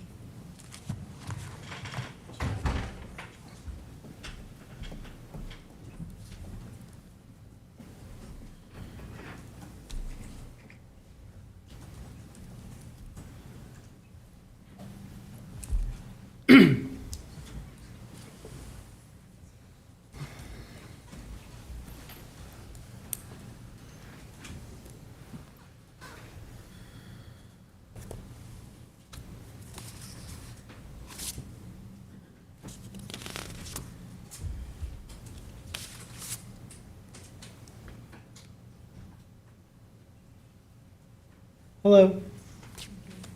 Hi, oh, sorry, I didn't realize it was my turn to speak. I'm sorry about that. My name is Jen Hartnagel. Good afternoon, Supervisor and members of the Town Board. I'm speaking on behalf of the group for the East End. I wanted to share for the record that the group did submit a letter to the Town Board and the CPF office a few weeks ago asking for a discussion and a review of this particular parcel.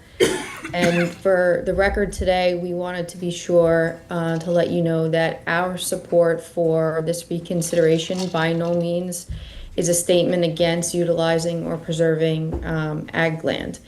I think this is a very unique circumstance, and it's a tricky one, as we've seen here today at the hearing. And the discussion shouldn't be framed as ag versus wildlife or open space. I think it's a conversation about circumstances. The property hasn't been farmed in a while, and in the meantime, you know, this management gap has allowed for an entire new ecological set of circumstances to arrive, which provides significant habitat for this area that previously didn't exist. And now we're talking about removing that, so that in itself would have an impact. I watched the work session last week, and given the parcel's size and the other restrictions, the scenic easement, what can be grown there due to the height, so you wouldn't block the view shed, the need for a fence, I think at this point we feel it's appropriate for the board to really weigh this reconsideration in however, you know, you go moving forward, whether that's keeping it as a designation and not farming it, or changing the designation, but it is providing significant habitat. And we just also wanted you to know that preservation values of public lands, they can evolve. And in this circumstance, changing values should play a role in shaping the long-term planning and management decisions regarding the purpose and the use of public open space. In this case, we believe the site's current and enhanced environmental conditions support the need for reconsideration so that this land is used in the highest and best public interest. And obviously, lastly, I just wanted to state that however you move forward, it's clear that an active management plan is needed so that this issue doesn't arise on this parcel in the future or other parcels. So whether you keep it as ag land or you move forward with open space, it just speaks to the need of how important management plans are. And I appreciate the opportunity to comment today. Thank you. Thank you. Thank you.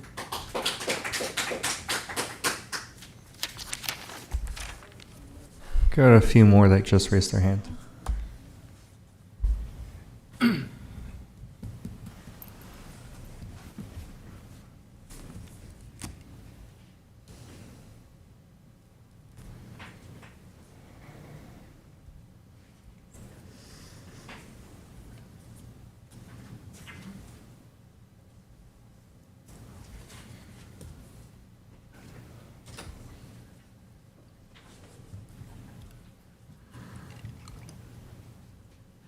Hello, hi.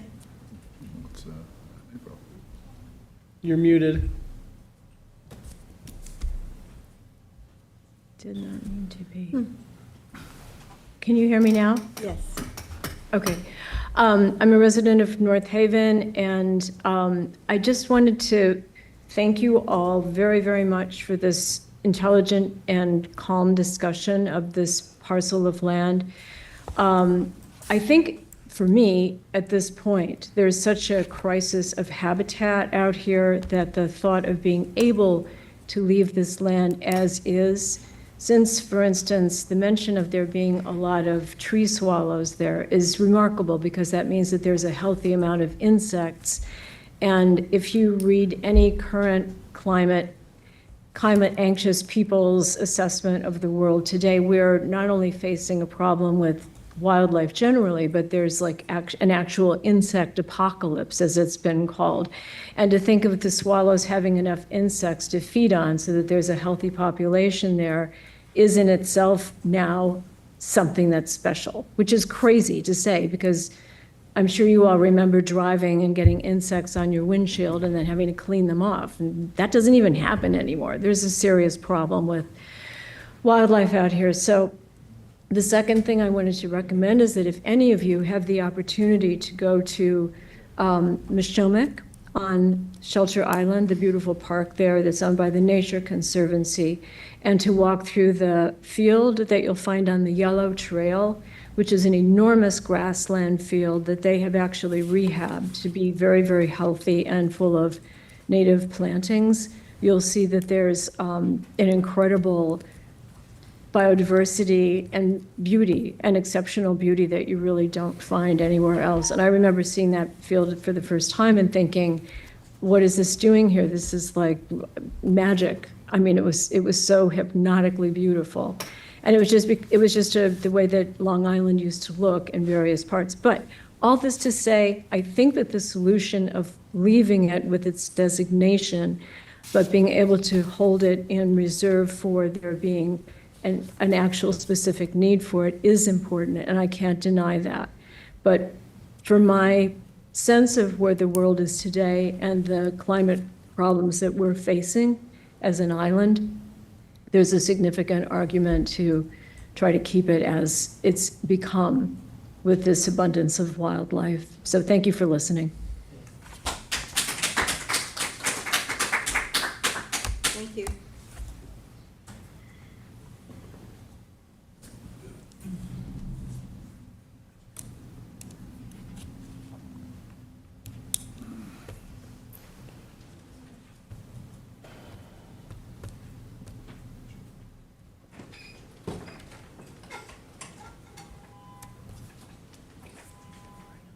Kevin, are you bringing someone else on? There are two more. Okay, thank you.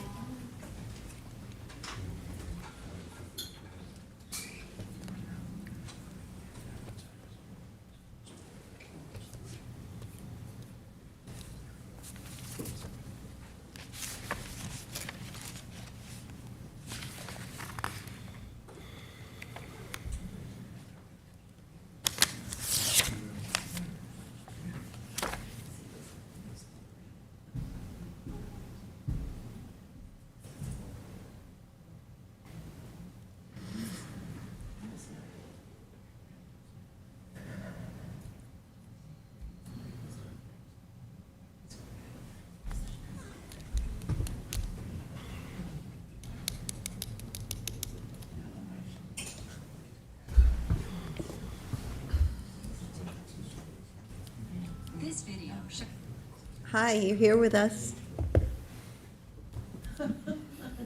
Can you hear us? I can hear you. Can you hear me? Yes, we can.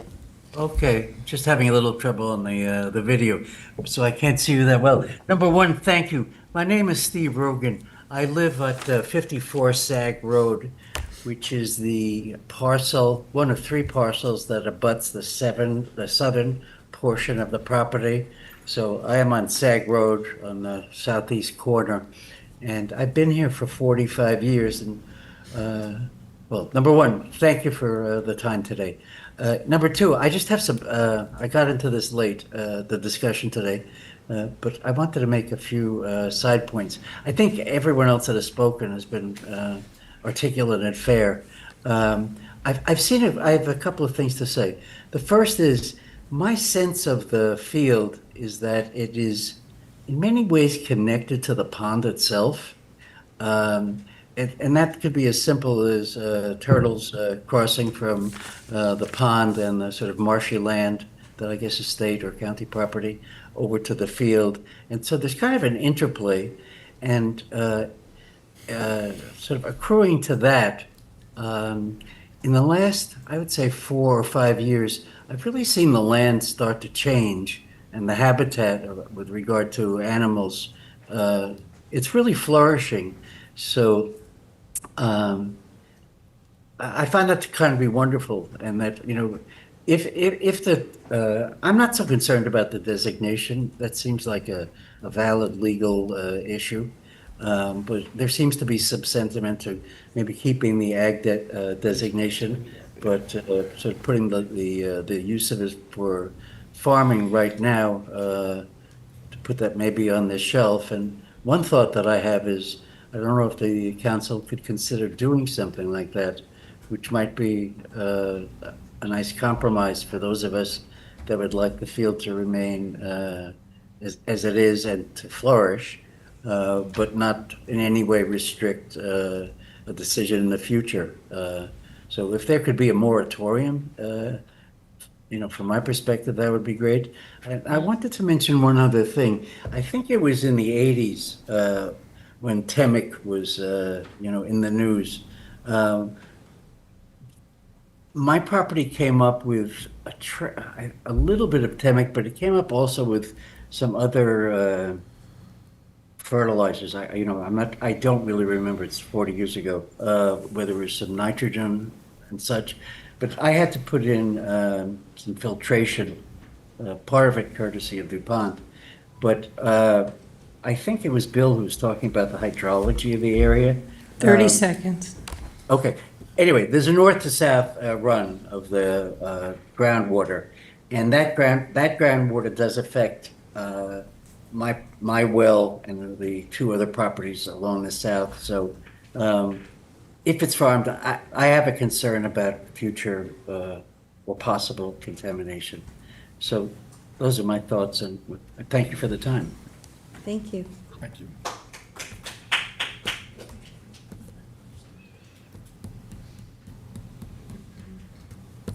All right, we should have one more coming on.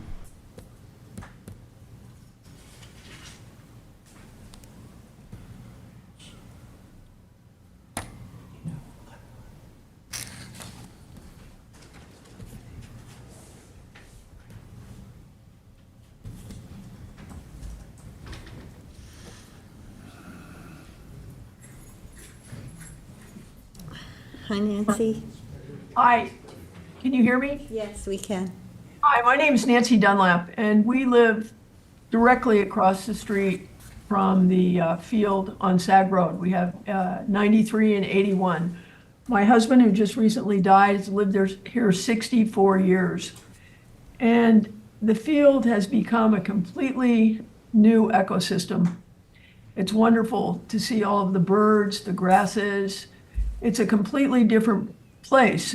But what concerns me the most about the farming, and I wrote a letter to the board, is the traffic on Sag Road now, because of everything that's going on, which is great for the community, is just out, it's pretty out of control. And so I find that anything that would bring a lot more trucks, people, is going to put a burden on the entire community. So I really hope you'll consider keeping the field the way that it is. Thank you. Thank you.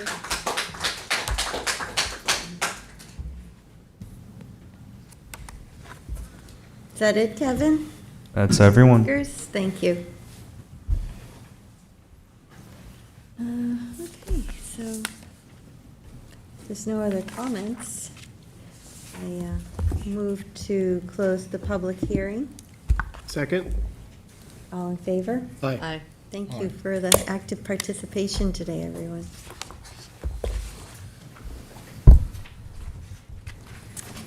Okay, that brings us to the public portion.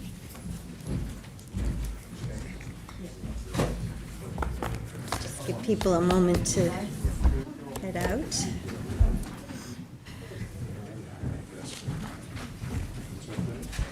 Thank you. Thank you. Thank you all. Thanks, Mayor. Mayor, we can take your resolution out of order is when we get to the resolution part if you'd like, or I could always communicate to you what happens if you want to get going. It's got full support. The your CPF. Yeah. For 10 Ferry, they could take it out of order. Do you want me to stay? Only if you want to. You don't have to. I have a very important cell phone Zoom call, and you know how important cell service is to everyone. So I have to be there by 4 o'clock. Okay. Thanks. All right. Well, we do have some cards here. Angela, you know.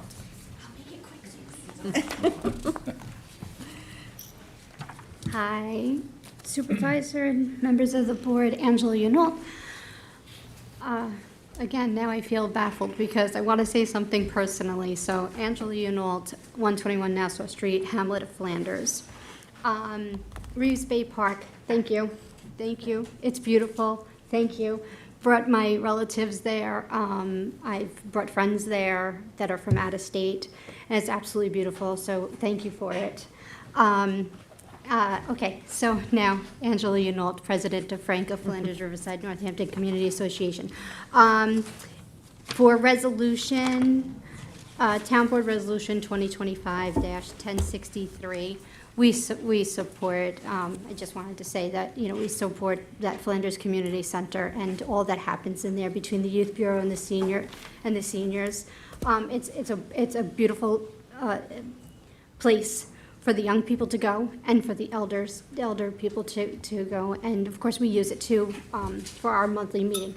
But whatever you need to do to keep that place going, or changes in the backyard or whatever it is, we support. So thank you. Oh, good. Yeah. And have a beautiful weekend, everyone. Thank you very much. Before you leave, do you have any events coming up that you want to plug? So I I do have my monthly meeting, which is next week, Wednesday at 7 p.m. at the Crohan Center, and it will be Meet the Candidates Night. It's not a debate. It's just all the candidates, both the town council and the legislatures. They're all confirming now. Just get to know you, get to know the community, and what's. And you're preparing for a trunk or treat?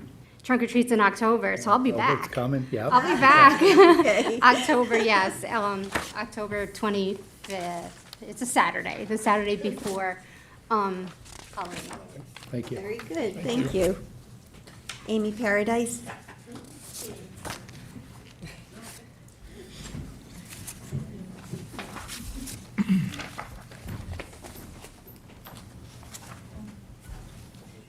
Hi there. Yeah, and I have to say, I'm speaking for myself, because I am on the Sustainability Committee. I'm just speaking for myself today, ladies and gentlemen. You had my letters. I'm sure you know I was annoyed. So unfortunately, in the last 2 years, 4 pedestrians have been killed in Hampton Bays. This is a tragedy. It's atrocious. However, 3 of them, it's perfectly obvious that sidewalks, street lights, every manner of traffic control would not have saved their lives. We don't know about the circumstances of the 4th. It was a hit and run. It took them a long time just to find the person who did it. So what's the point? What really causes pedestrian fatalities? Driver inattention, alcohol and drugs, excessive speed. Also, unfortunately, poor choices made by pedestrians. 2 of those deaths I happen to know. Ignore all the other circumstances. These people walked out into the road where they should not have been. They did it of their own volition. Nobody put them there. There's a lot of stupid thinking goes on. And so now we have sidewalks. We talked about them going down to the beach. Everybody wanted them. I said Springville because I've seen it used year-round by people walking up and down to town with children, getting groceries, all of this. But you know what? You put a sidewalk in. I was driving down the street the other day, people on the other side ignoring the sidewalk. You've got them halfway down Wakeman. Driving down Wakeman, the kids are on the other side of the road. It doesn't matter. I personally have opposed them. I don't want them in front of my house. And I had the deputy supervisor of the roads department tell me, tough luck, the town board has no decision in this. We just get the money from them and we do what we please. That's an interesting statement. And you talk about environmental impact. There's absolutely no question. Every bit of hard surface you put down is bad for the environment. It increases runoff volume and velocity. Where does the runoff all go? In the bay. Over time, the tree roots either destroy the sidewalk or the trees get torn down. Sidewalks are expensive to maintain. The salt air here eats concrete. Some of the ones they laid down Foster Avenue, the surface is already coming apart. I just want you to think about where you're putting them. And I told you about that 100-year-old oak tree on the corner of my property. If they come across my property and turn the corner, 30 seconds. what are they going to do? Take the tree down? They're going to come around behind it. I have not planted anything. Everything that's there just grew.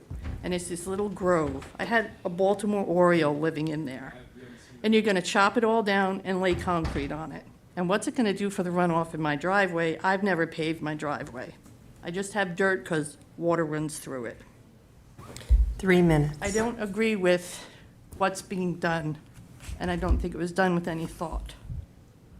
Thank you, Amy. We'll Thank look you. into that tree issue. Is that Yeah, we- something you could talk to Yeah. Charlie about? Mary Gibson, Mark Gibson, I'm sorry. You don't look like a Mary. I do show my feminine side once in a while.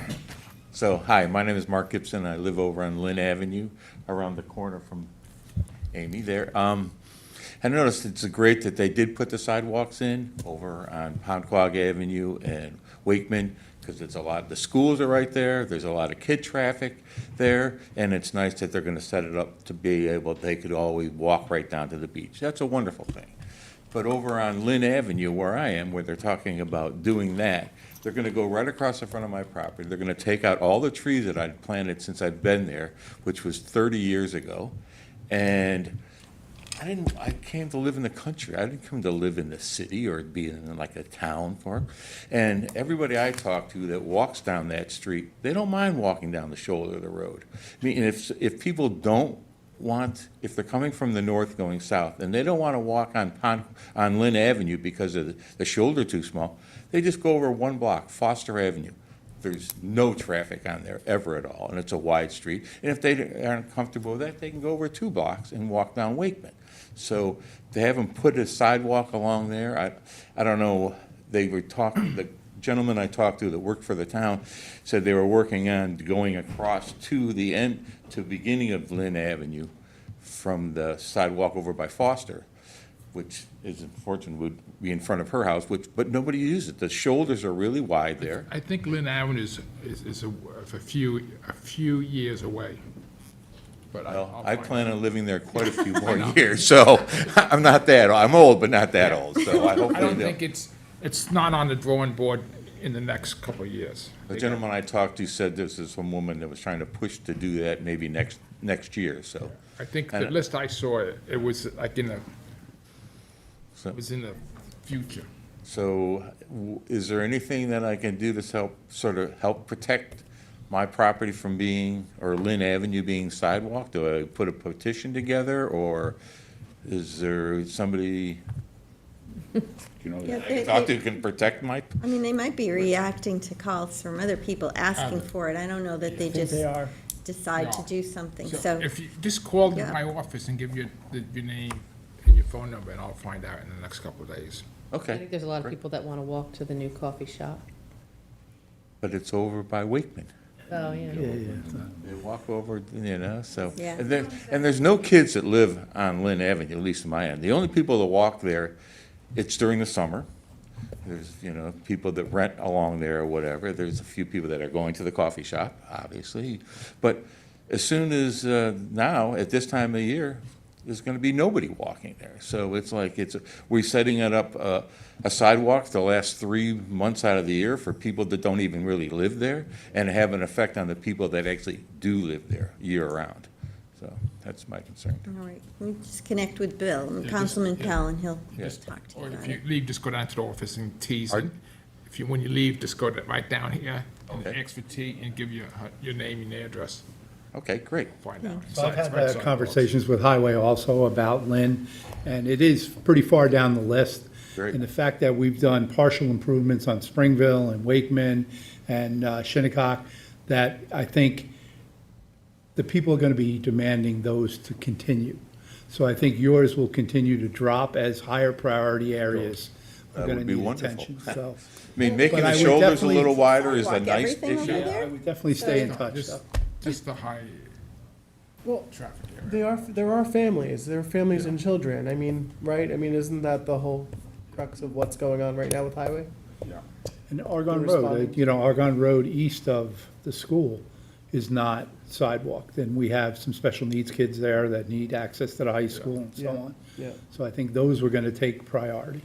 I hope so, because I feel more concerned about the kids that are there all winter long, walking in groups and everything like that. Keep them safer. Thank you. And on that note, the Thank you, highway Mark. department did a great job around the middle school and elementary school Yes, they with the did. road improvements there. Came out nice. All right. Okay, well, thank you very much for your time. Thank you. Thank you. And then David Aslanian. Aslanian? Good afternoon, all. Thank you very much. I've just- State your name for the record, please. My name is David Aslanian. I'm a fairly new, comparatively to others, fairly new resident to town of Southampton. But anyway, the reason why I'm here is, that, it was brought to my attention, New York State Assembly, there was a bill that got enacted, 2436. So I looked at it, I clearly qualify for it, there's probably thousands of others in this town that qualify for it. I contacted a number of people here in the town, I also went to the assessor's office. I said, great, I said, I just want to make sure that I qualify for this, I get a $50,000 reduction in my assessed value. And the people there were very nice, and they said, well, you need to go talk to the town because the town has not enacted it. I said, okay, that's what brings me here. So what I'm looking forward for is that when I get my next property tax bill, I see a line item that says negative $50,000 reduction on my assessed value. That's what I'm here for. So I'd like to know, what are your plans on enacting it? So my next property tax bill, I see a reduction. We were told that that bill goes into effect once we do a townwide reassessment. So we're in the process of discussing that, but in the meantime, we haven't implemented it. That's our understanding of when it would be enacted. Well, thank you very much. Sorry for your time. Okay, I just no, wanted to it's know what's fine. happening. Yeah. In the future, if you want to know, just give us a call. We're here. Listen, I'm under 3 minutes. This is quite a commitment to sit through. Thank you. All right, Kevin, is anyone on Zoom for public portion? No one on Zoom. All right, then I move to close public portion. Except I'd like to speak, I'm sorry. I Yeah. can give you a card. Mrs. Forster. I'll come on as a walk-in. I'm sorry. But I just wanted to. Just state your name for the record, Oh, sorry, please. Lee Foster, 689. I don't know where I live in Sacramento. I am so appreciative of the discussion, the open discussion on that Sagaponic property. I wanted to say that first. And then the other thing that I wanted to just remark upon is that it's the redesignation that has us so upset. Mary Wilson, when I worked with her to actually preserve a big chunk of farmland, she told me then, an easement is an easement is an easement forever. And I have to say, that still reverberates in my head. And that's probably the one reason I stayed here a little longer, is because that is a very, very powerful aspect of you guys on this municipal agency, not to think of that as not something very, very important, if indeed that easement is redesignated. Thank you. That's all I want to say. Thank you for staying to say that. Thank you, Mrs. Foster. Thank you. I move to close public portion. Second. All in favor? Aye. Let's move forward with the resolutions. I move to take resolution number 2025-1082, found on page 47, out of order. Second. All in favor? Aye. Town Board Resolution 2025-1082, co-sponsored by the entire board, to authorize the acquisition of 10 Ferry Road in the village of North Haven and to amend the CPF project plan and the CPF management and stewardship plan to include the property. Second. All in favor? Aye. Congratulations, Mayor. I hope I hear this on LNG. There's 1,000 people in North Haven who really appreciate that. I thought I heard the cheer go up just now. Thank you. Thank you. Okay. Town Board Resolution 2025-1021, co-sponsored by Councilwoman McNamara. It's a resolution authorizing the acceptance of a maintenance bond for the Atlantic Golf staff housing. All in favor? Aye. Town Board Resolution 2025-1040, to authorize the purchase of trailers from American Cargo Group Trailers LLC using Sourcewell contract. Second. All in favor? Aye. Thursday. Town Board Resolution 1041 of 2025, authorized purchases of international trucks, heavy equipment repairs and parts with Syosset Truck Sales Incorporated using Town of Huntington contract. Second. All in favor? Aye. Town Board Resolution 2025-1042, authorized purchase of overhead and roll-up door repairs with American Industry Door, Inc., using Suffolk County contract. Second. All in favor? Aye. Town Board Resolution 2025-1043, co-sponsored with the Supervisor Moore, authorized supervisors to sign a contract with L.K. McLean, Associate Engineer and Survey, DPC, to provide construction administration service for 30 Club Lane, Barnes, Sag Harbor. Second. All in favor? Aye. Town Board Resolution 2025-1044, co-sponsored with the entire board. This is to authorize supplemental funding for WQIP sanitary system remediation at the animal shelter. Second. All in favor? Aye.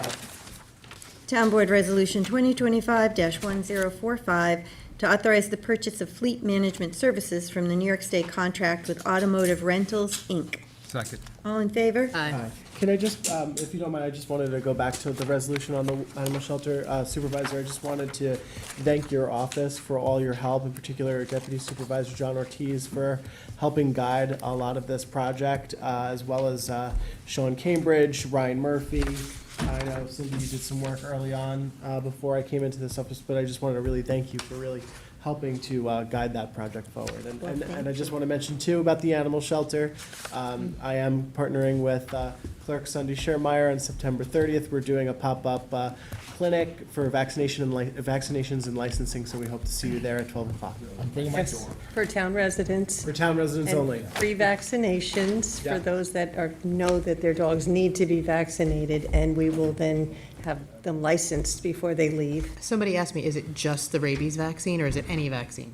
It's just the rabies. Okay, I just yes, wanted to make Because that's sure. what's required to get the dog Yeah, I license. know, I and just, do the people, dog I think, read it licensing, as they so- could get all their vaccination. No, Yeah, unfortunately, the vaccine there. not today, but not this Very time. good, thank you.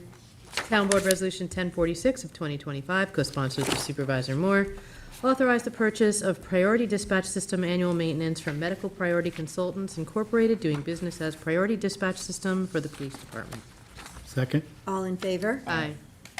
Town Board Resolution 1047 of 2025, co-sponsored with Supervisor Moore, authorized the supervisor to sign any and all documents with Intergraph Corporation, doing business as Hexagon Safety and Infrastructure for the Town Police Department. All in favor? Aye. Town Board Resolution 2025-1048, to authorize the supervisor to execute a contract with DTN for Weather Sentry Online Public Safety. Second. All in favor? Aye.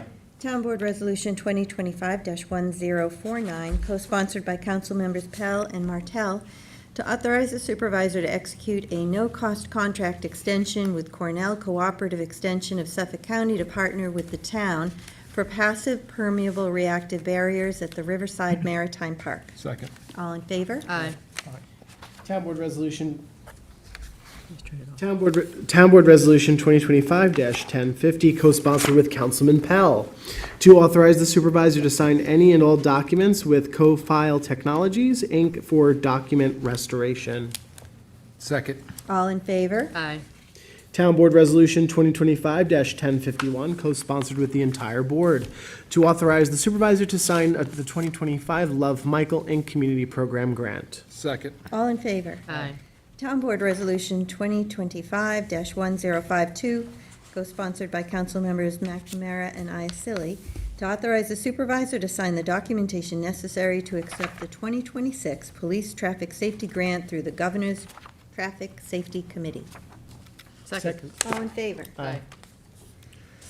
Town Board Resolution 1053 of 2025, co-sponsored with Councilman Martell, award and authorize supervisor to sign contract with A.C. Schultes, Inc. for Quail Run test boring. Second. All in favor? Aye. Town Board Resolution 2025-1054, co-sponsored by the entire board, to award and authorize the supervisor to sign a contract with Chesterfield Associates, Inc. for the Southampton Animal Shelter sanitary system upgrade. Second. All in favor? Aye. And that is going to happen very soon. Yes, and, he's ready to go. They were able to place most of the dogs, and then the cats, we partnered with the Community Housing Fund to one of the properties we purchased to, before the demolition. The cats are going to live there for a while. So anybody who wants to adopt a cat, there's a house full of them on McGee Street. I know, I've been going by. They look pretty, they look pretty happy there. Bill almost adopted one. I bought my wife the That other was day, a she wouldn't get out of the good-looking car.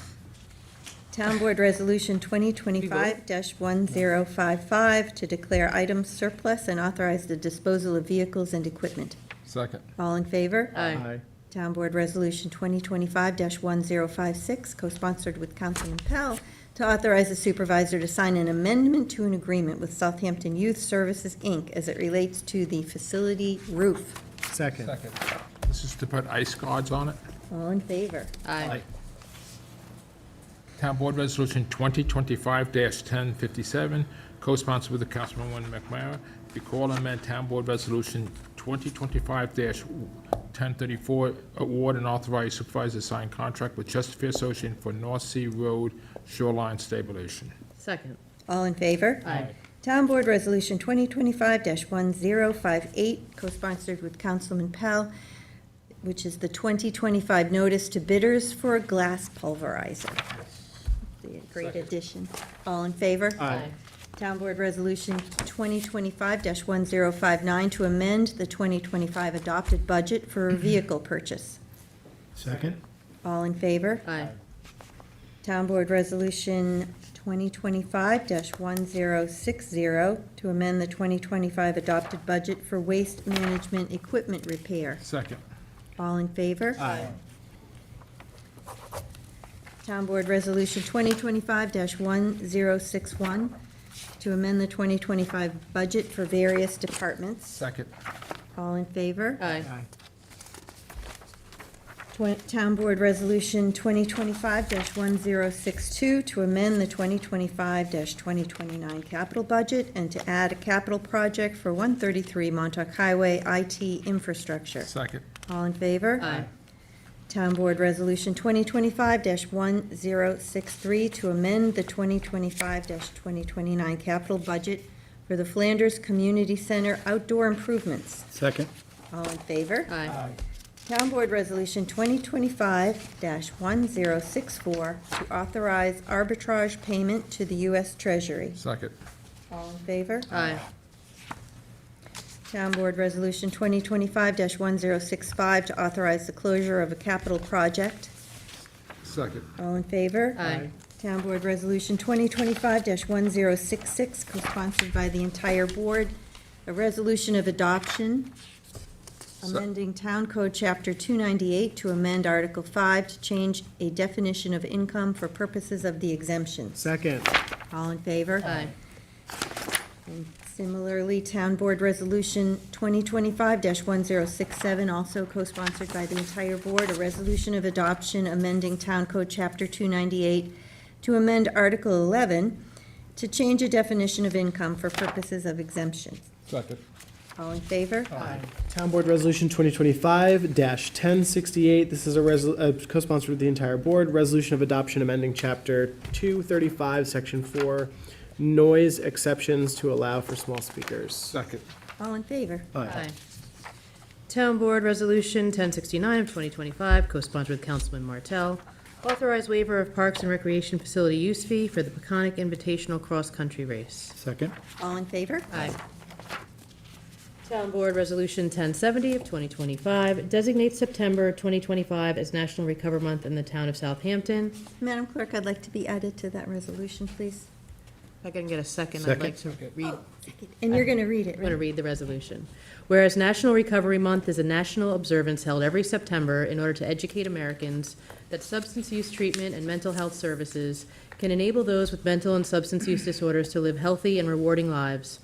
And whereas the town recognizes that currently there are 23 million Americans in recovery who are going through the process of change by improving their health and wellness, living a self-directed life, and striving to reach their full potential. And whereas represented by the color purple, National Recovery Month shines a purple light on recovery and raises awareness of substance abuse disorders. And whereas those purple lights shine brightly throughout the town of Southampton, including the cupola at the top of Town Hall, the Big Duck in Flanders, and the Sag Harbor Windmill, recognizing all those in the process of recovery, those who have lost their lives to addiction, those who have been affected by addiction, and those who make recovery possible.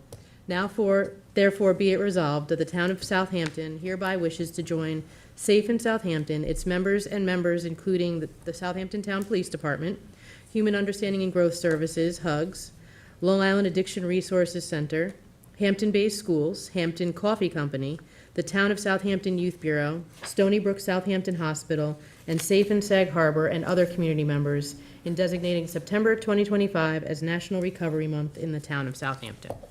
Second. And Madam Clerk, can you add me to it too, please?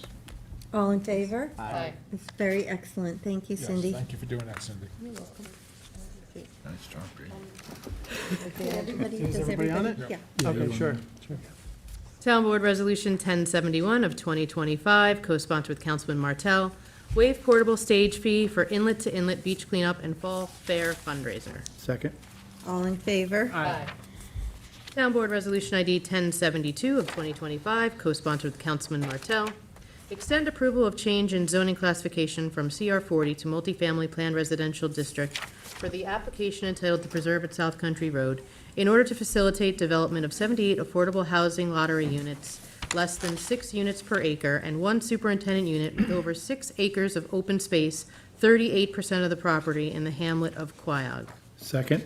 And On the Wait, hold it. motion, I just want to, on motion, Supervisor, I did include your changes.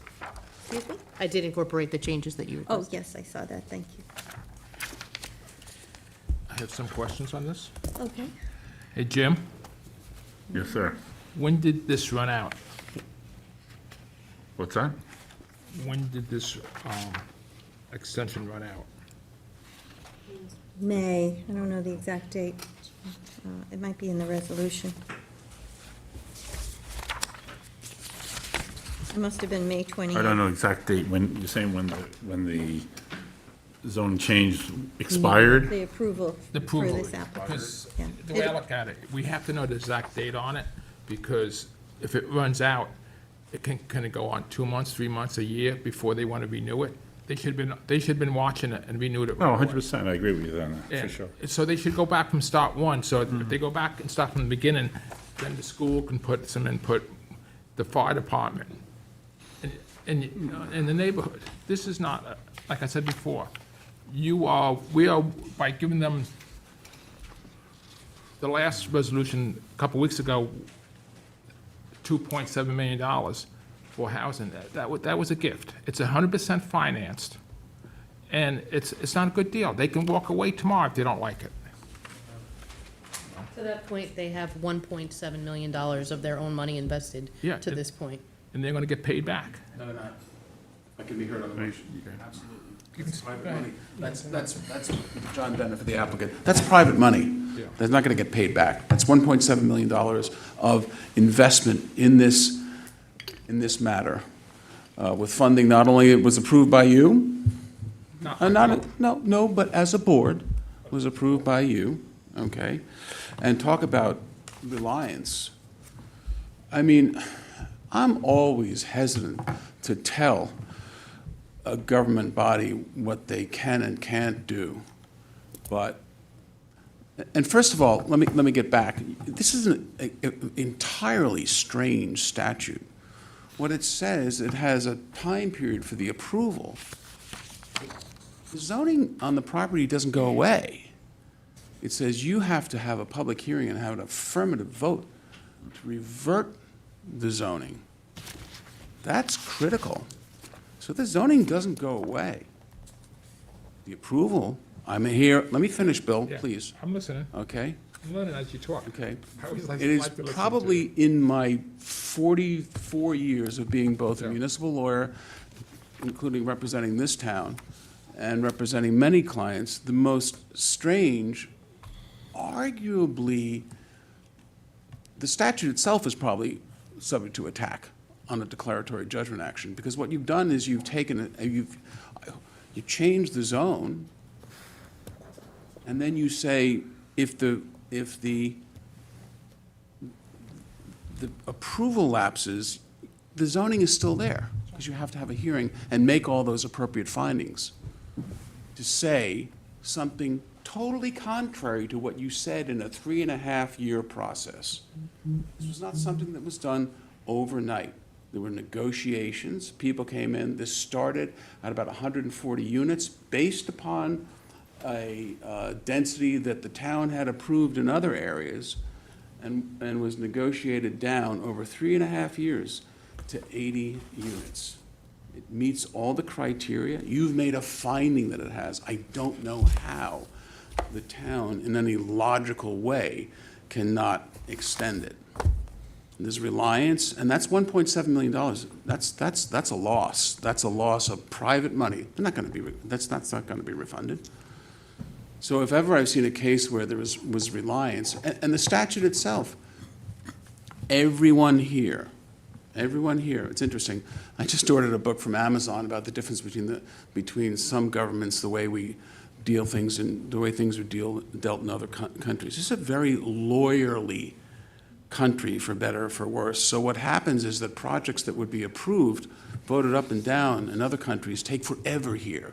So you got a 16-month process where I've got a subdivision I have to do, a health department I have to do. It's taken me 16 months to get a 2-lot subdivision in this town. So the statute doesn't make sense. The statute is contrary to the facts.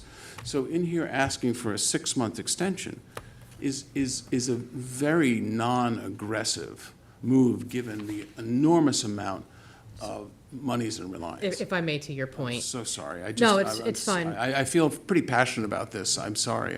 I understand where you're coming from. I walked into this after the elect to consider, when it was elected to consider it was 104 units. I would never have agreed to 104 units, and through the public hearing process and from CAC meetings and everything else, we got it down to 79 units, which I think after we had the public hearings, we all kind of felt comfortable with, and that's what we approved.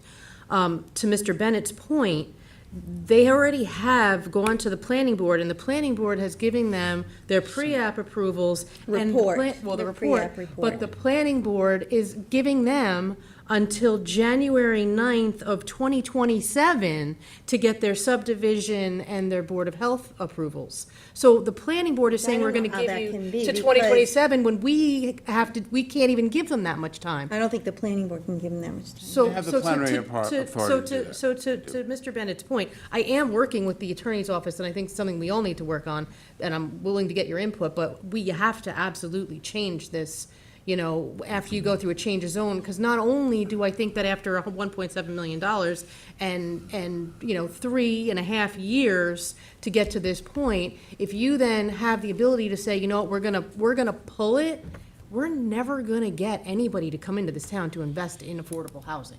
Because to take that kind of risk and that kind of gamble, to say, we're gonna give it to you, and then you have to get through our process that you can't get through in the amount of time we're giving you, or we're gonna pull it, it sets a really bad precedent. And it made me feel better today to know that they do have $1.7 million of their own money invested in this. Because I think that was something all of us kind of had to struggle with, that, we didn't want them making a profit off of, town money or county money. But, it did make me feel better to know that they have nearly $2 million invested in this. Well, there is So, a $4.5 million developer fee that they'll be getting. at the end. Yes. So they can John, get why their did money they back. ask for 18 months when the statute provides for 2 6-month extensions? I toyed with that, but your statute says 6 months extensions. It's literally absurd. You should rewrite it. I've never seen anything knows he as can't get through the as process in silly. 12 months. It's just absurd. I literally can't get. It has taken me more than a year, 16 months, to get a 2-lot subdivision in this town. A 2-lot subdivision, stuff I used to be able to get in 3 months. And I'm not blaming anyone here. It's just what has happened in the process. But it's something that we all have to work on. It's, but yes, because, people get up and they misuse the seeker process, they misuse the the public hearing process, they extend everything beyond what it was meant to be. I'm not saying that this is right, but I never forget a client of mine was buying a piece of property in a subdivision that had approved 60 lots around Round Pond, which is just south of Sag Harbor. Application was filed in Excuse me a second, November John. Excuse and me, approved John. in May of the next year. Excuse me, I want to get back to the point. But this is the point, Bill. No, You the can't point, get through John, this town. the point is that Jim said it ran out in May, okay? I'm not saying. I didn't say what date, but it did, well, there is I a. asked you to, can you go find out then? No, May 28th. May 28th, Yeah. okay, so ran out May 28th. How come you was not in here May 29th and say, I want 6 months, I want 18 months? That's the problem. How is with that a me. problem? How That is a- how does that affect that- anybody's reliance, Bill? How is that a problem? I let you talk, John. I know, Now, but I'm let me talk, responding. okay? You should have been in there doing the paperwork for your client, or your client should have called you or another lawyer to come in. It's running out, okay? Because if I'm building a house, my permit runs out, I have a month grace period. Then I have to start from the beginning. That's what should have happened. So, okay, so you, number Okay. one, Can you're I gonna be just- punitive about that, number one. Number two, it wouldn't have mattered anyway, because according to your comments, you wouldn't have voted for it then anyway, Bill. Be honest. You said, we don't want this to rush, we got a bad deal. You wouldn't have voted for it if we made it in an application in May anyway. How do you Just know? be honest. How do I know? Because of all your statements about how you disagree with this project, Bill. Well, maybe you could have came in and changed my mind. What did, okay, let me try to do that now, then. I'm trying to, but you haven't gave me a good You thing yet. have 1.7 million, you have done nothing, relatively speaking, for workforce housing in this. I have 5 children, I'm a local resident, I have 5 children that would be great if they could move back here. Guess what? It ain't gonna happen, because everybody, I saw it happen as the town attorney in the 80s. Everybody said, oh, yeah, change that to 5-acre zoning, change that to 3-acre zoning, change that to 2-acre zoning. Say you can't do anything Don't say over there, we've change done that to- nothing. Well, We get about $1 million a relatively month, and speaking, we are Maria, using all of it. that was a misstatement, yes, but, that's why I said relatively speaking. You're right to correct me on that.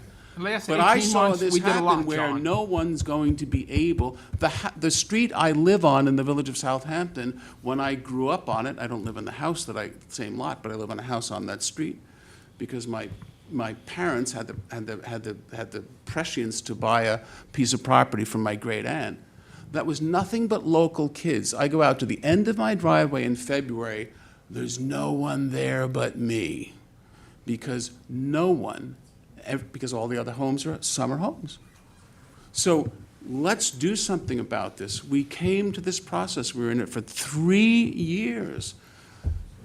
All the courts say that you're supposed to do something about affordable housing, and I understand that you're making, I misspoke, Maria. I didn't mean to suggest that nothing was happening about it. Those are days in the past. But now is an opportunity to do something. $1.7 million. The board voted, last week to fund it. That's a vote. You work by majority vote.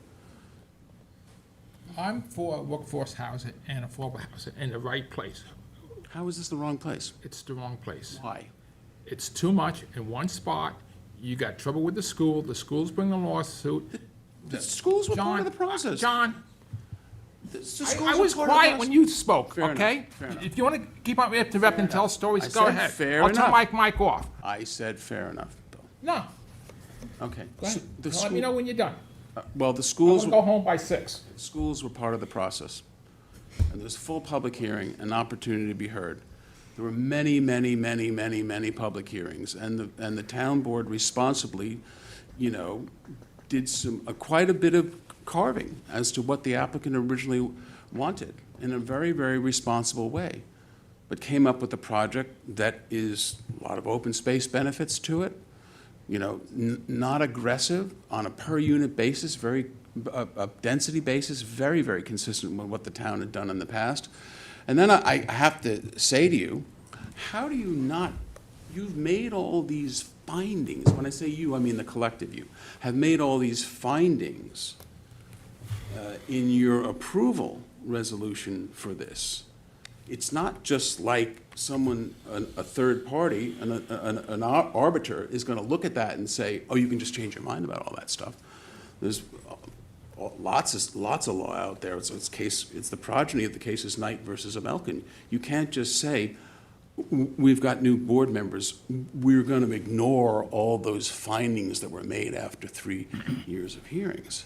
So I'm not here to rattle the saber, but what comes out of that is a very rational way to look at the past behavior and the fact that you have an existing approval and the fact that the board didn't just, you know, lay over for this applicant. Very, very, very, lot of negotiations about what the appropriate amount was, and that's what your findings were based upon.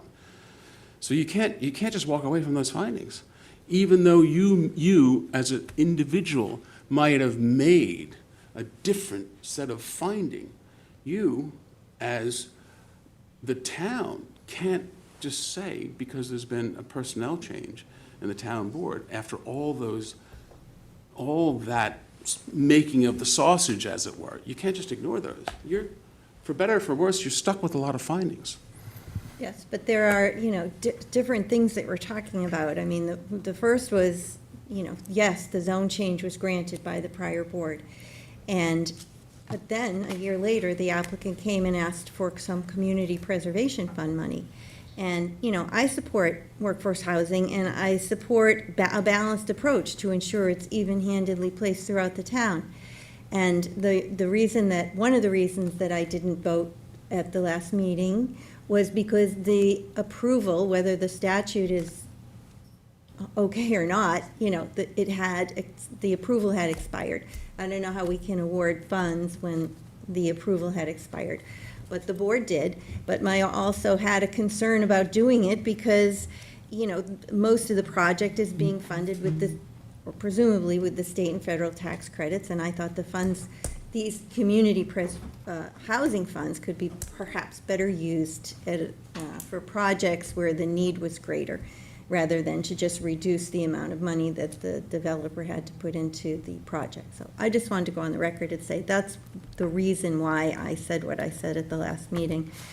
But during the course of all of this, when now it's before us to vote on whether we would extend the approval, I don't know how we couldn't do that because, you know, you have to give people the opportunity, the statute allows for it.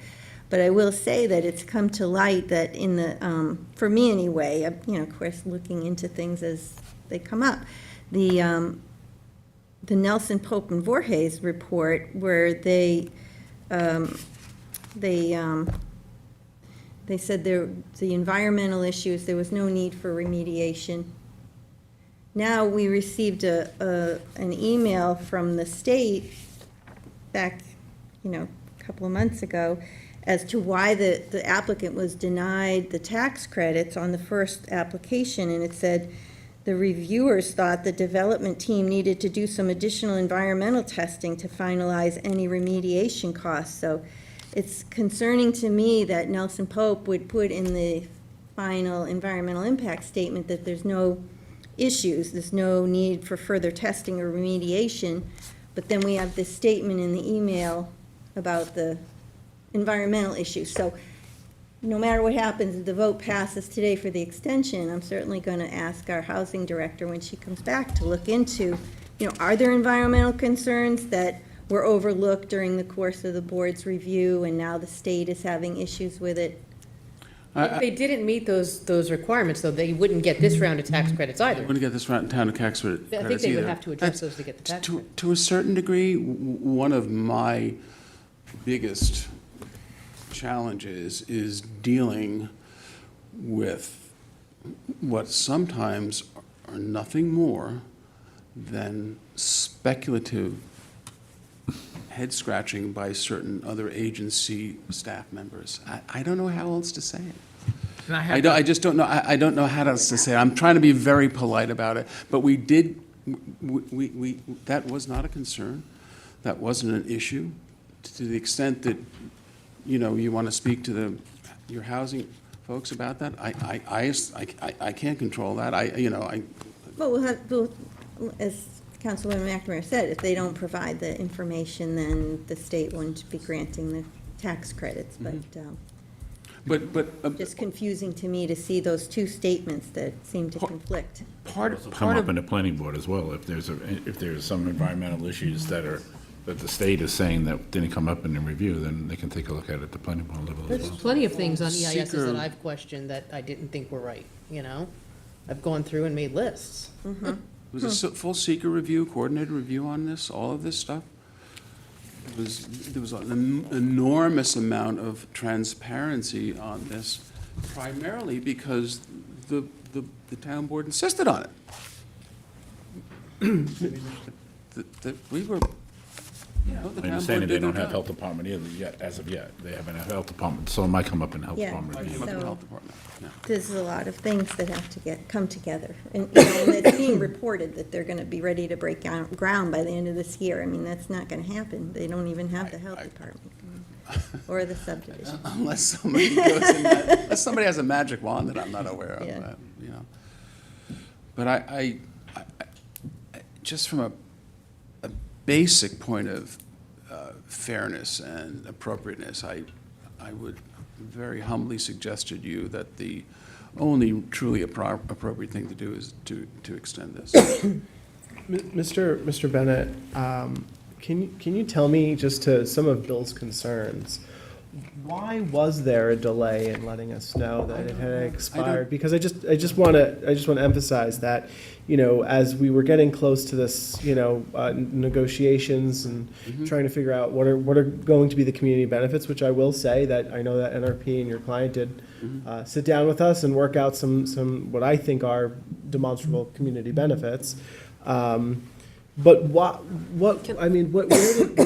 did the ball drop? Because that is, I think, going to be a lingering question for. Can I speak to that? I'm not speaking for him, but I'm just saying that when I pulled up the planning board stuff, the planning board very clearly says on it when you have to get your extensions in and how long you have and when your max extension date is.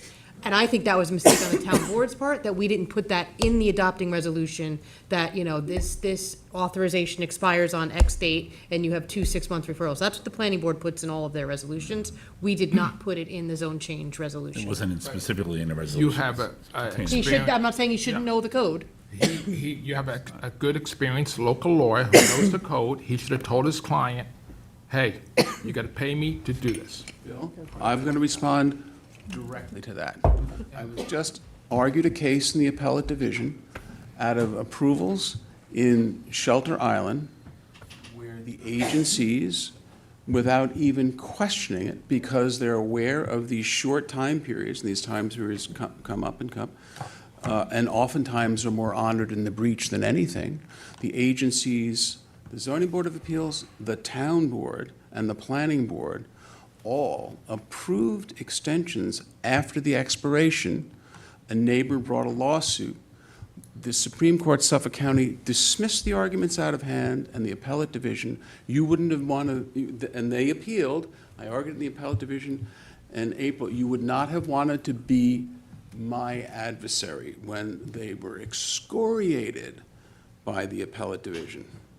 because these are not the sort of things, if a time period goes, particularly on something where there's this much energy and effort into it, particularly where another town agency is laying out a much more real-world time period, people don't get overly concerned about it, because the expectation is, of course, the extension is there for the asking. That's the only answer that I can give you. And you know, it's really, it's a real life, real practice answer. I don't have any other answer for you. Wasn't a concern about it. No, but I am, because it runs out, May 20th, like the town Well, attorney again, you said. have a very strange statute. I don't think, I would challenge anybody to see a statute. First of all, a zone change statute that has an expiration to it is at a minimum bizarre, but this does something even stranger. What it does is says that it doesn't change the zone after the approval has expired.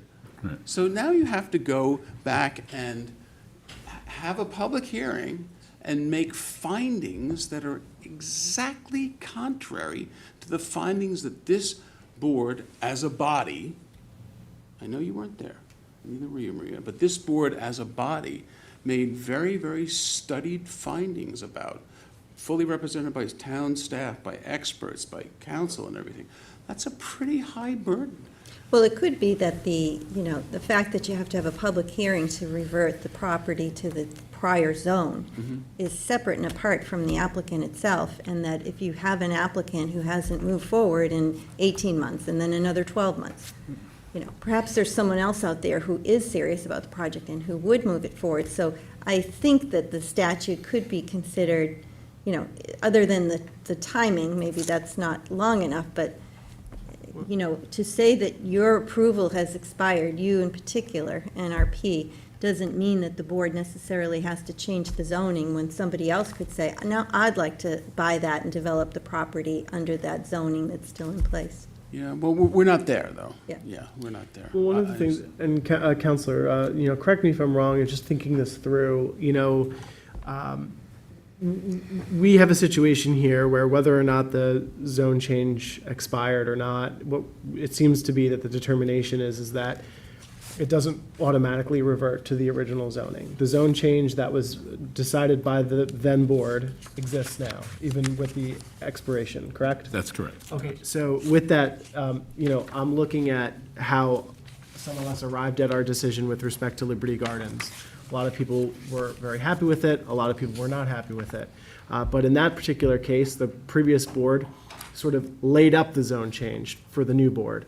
And the new board came in, looked at it, made her own findings, made a determination, and shot down the idea of the zone change. In this case, the zone change has already been made by the previous board. I have a hard time finding a way to reverse course here. I agree in some sense with some of Maria's and Bill's concerns of just the overall, approach, perhaps, whether or not there are questions about the engagement with community groups. Your applicant has said that there has been engagement with community groups. The previous board has claimed that there has been engagement with community groups. Can I read this to you? Sure. Because I looked this up today. So this was from a December 2nd, 2021 meeting with the CAC West. This is from their meeting minutes. It was a very well-attended meeting. They had a Approximately how many meeting. people? It was a lengthy list. But this was when it was actually being proposed this was, I think, before the elect to consider even, when it was at 180, I think, they started trying to get. Yeah, it was up there. And there was actual comments in that CAC West meeting. There were people that were talking directly about Spion Commons, and they were saying that Spion Commons was heavily studios and one-bedrooms, and they knew many single mothers that actually were sleeping on the couch so that their child could have the bedroom, and they wanted to see more 2 and 3 bedroom units. So that was a change that was made directly as those comments, but this was a comment that was made at that meeting. As a community, we need to decide, how do we get to a fair and equitable solution? The process is to have meetings like this, to have many discussions and offer views in order to give the town those views that resonate with them, and then start the process of whether or not this even goes forward. That was before the zone, the elect to consider even came forward. There was community minutes, and we did do the prior board, what this board has done, and we went to the community before going forward. And like I said, I came in after the elect to consider. I never would have said yes to 104 units. But with the preservation of the open space and the clustering, and knowing that that site, I believe, is 17 units as of right, and it's not in the APOD, so there's no clearing restrictions. So, you know, to preserve that much space, which is over 6 acres of the property, to me, you know, with a cluster of 6 buildings, didn't seem like a hard thing. And to Councilman Martell's point that he said in the past, you know, we go into somewhere in North Sea and we're doing, you know, 15 units here and 9 units here and 12 units here, and they're small things, but they all add up. So you put 79 units in 1 acre, in my opinion, that area is done. Like, we're not going back there. That's what they got, that's what they have. It happens to be on one 17-acre piece. But, you know, is it better or worse than having, you know, an area where we're, you know, spreading out little things here and there, which we're getting pushback from now too? I would represent to you that then Councilman Bouvier was almost like a liaison between the board and the community groups, which is really his back and forth with them is what amounted to the very, very, very substantial reduction in the number of units. Well, my understanding also is that it was, when it was applied for, the code said you had to be within a quarter of a mile for the MF 44. And that the board actually, in between the approval, changed the code so that they would qualify and made it a mile of a downtown instead of a quarter of a mile. The problem is So, that you know, what can't- was the because you can't- rationale? you can't There's a find a s- reason for you that. can't find a site. Law of a quarter mile, that it was a rational, you know, thought-out purpose, so that it could be walkable. Yeah, but And you then the can't- board changed it to a mile so that this project would qualify. You can't find a site. Think about, you know where it is. You were the mayor of the village of West Hampton Beach. Where could you find a site for workforce housing that was anywhere near obtainable in the village of West Hampton Beach that would meet this criteria? So the code change was just a recognition of reality. I mean, I would just like to finalize my points, though, and you know, if the zoning doesn't automatically revert with the expiration, you know, we were just speaking about the Poxabog case, CPF acquisition, citing the, you know, how it was intended. And one of the arguments was it was intended to be farmland, therefore, that's how we should keep the designation. And some of us on this board are arguing for, well, that's how it was intended back when it was acquired. So why are we going to change it? There are some legal considerations if we do that. I think the same thing exists here. If we decide to not go forward here, we do risk some implications legally, I think. I would say, I think it's pretty straightforward. The reversion, specifically the argument that it reverts, I think is getting sort of mixed up in all of this. And the press put out an article recently about this conversation at the board. One of the, I think, key selling points for me and for probably the community is the fact that if any of these units revert back to market rate after the 50 years, it is part of the agreement that they will pay back the CPF, correct? So CHF, correct? my understanding is that is the case. That's my understanding as well. Yeah, because the CPF, well, actually, the We get units. 28 units in Yeah, perpetuity. yeah, the 16 of the units that the town is putting 100% And we did of 12 them, more. those are in perpetuity. And In 12 more. perpetuity. Oh, 12 more, okay, Yes. okay. But any of the units, If they revert back to market rate, they get paid back into CHF. That's correct. Is That's, that- Jim, That's what the okay, agreement all right, is. that's the agreement, okay. the applicant has agreed to, subsequent to the changes on. It was, Ah, okay. yeah. So you might not have been involved. There's been a lot of cooks in this kitchen. I think if John was, At that point, I think John was involved, it would have been a much smoother process, and that's, Thank you. and that's what we're running up against here a little bit, you know, we are running up. was, Ideally, if there was going to be, you know, if they should have made the application to extend prior to the expiration, and I think if John was involved, or, you know, any local council was involved of John's quality, you know, with somebody else, we would have avoided this issue, you know, as far as the expiration, and, you know, ideally, that would have been the situation, you know. Yeah, and that's Bill's point. Once Yeah, it no, I once get it Bill's expires, point. then you, Yeah, where are you? That's the point. You know, how many other things they do, forgot about, you know? But John, I have to say one thing. You did not change my mind. Bill, we've known one another for a long time. I Go thought there back was to probably Freddie a Habermeyer with snowball's waiters. chance in hell that I was going to change your mind. You tried. I have to try. I could take my waiters off now.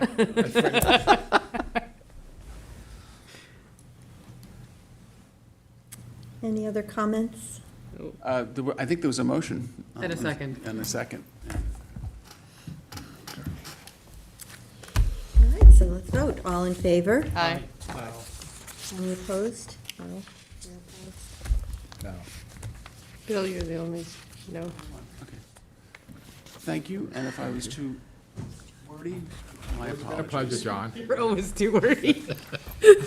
Can I say that? Oh, People get their money's worth. no, but you did. Well, it's good to have you back on the case. Or maybe they don't if they pay you by the hour. Good night. Have a good afternoon. Town Board Resolution 2025-1073 to appoint Brendan Morris to Environmental Analyst position in Land Management. Second. All in favor? Aye. Aye. Town Board Resolution 2025-1074 to appoint Eva Aquino to Ordnance Inspector, Spanish-speaking position from Civil Service list. Second. All in favor? Aye. Town Board Resolution 2025-1075 to appoint Gustavo Pizzulu to Ordnance Inspector, Spanish-speaking position from the Civil Service list. Second. All in favor? Aye. Town Board Resolution 2025-1076 to appoint Jacob Sutherland to Public Safety Dispatcher in the Police Department. Second. All in favor? Aye. Town Board Resolution 2025-1077 to appoint Jorge Garcia to Ordnance Inspector, Spanish-speaking position from the Civil Service list. Second. All in favor? Aye. Town Board Resolution 1078 of 2025, authorize town personnel to attend the 2026 Association of Towns Annual Meeting and Training School. Second. All in favor? Aye. Town Board Resolution 2025-1079 to reappoint Lisa Gore, sole assessor for the town of Southampton. Second. All in favor? Aye. Town Board Resolution 2025-1080 to terminate an employee in highway. Second. All in favor? Aye. Town Board Resolution 1081 of 2025, co-sponsored by the entire board. Notice of public hearing to consider the acquisition of property located at 1232 North Sea Road in the hamlet of North Sea. Second. All in favor? Aye. Town Board Resolution 2025-1083, co-sponsored by the entire board, to authorize the acquisition of lands located on the west side of Northview Hills Court, Suffolk County Tax Map Number as indicated in the hamlet of Noyak, New York, and to amend the CPF Management Plan and Stewardship Plan to include the property. Second. All in favor? Aye. And then there's the walk-on is Town Board Resolution ID number 50865, the warrant number 17, capital number 17, CPF number 17 of September 9th, 2025. Second. All in favor? Aye.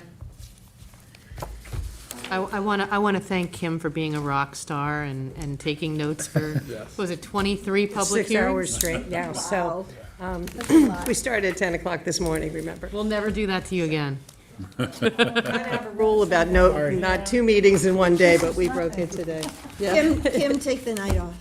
But I have one more thing to It's say. 4 o'clock, she's to adjourn would be No, no, no, great. no. One more thing, very important. Tom wanted me to mention this. If anyone has mattresses, don't leave them on the side of the road. Take them to the transfer station in Hampton Bays or North Sea. Oh, mattresses? Yes. And box springs. And box springs. And the metal parts, you can bring to the metal frames, you can drop them off for free. Mattress is only a small charge, because they get recycled. I think we're going to put that on the website so Yes. people know, because a lot of times people do dump mattresses. They don't know what else to do with them, right? It's not good. Hampton Bays had, It's very good that I want Tom's to thank Dave taking them Lippman in. from TLC for taking them off the side of the road. yes, Do yes. something like that. Yeah, thank you for that reminder, Between Bill. Hampton Bays and North Sea, they have over 100 mattresses. Wow, really? Yes. Over 100. 45 in Seasonal, Hampton Bays, I people just think, dump their and they mattresses. have like 60 in, Was that just recently after the Like end of the after summer? Labor Day kind of thing? Really? yeah. That's horrible. All right, done. if there's no other comments, then I move to adjourn the meeting. Second. All in favor? Aye. All right, good meeting, everybody.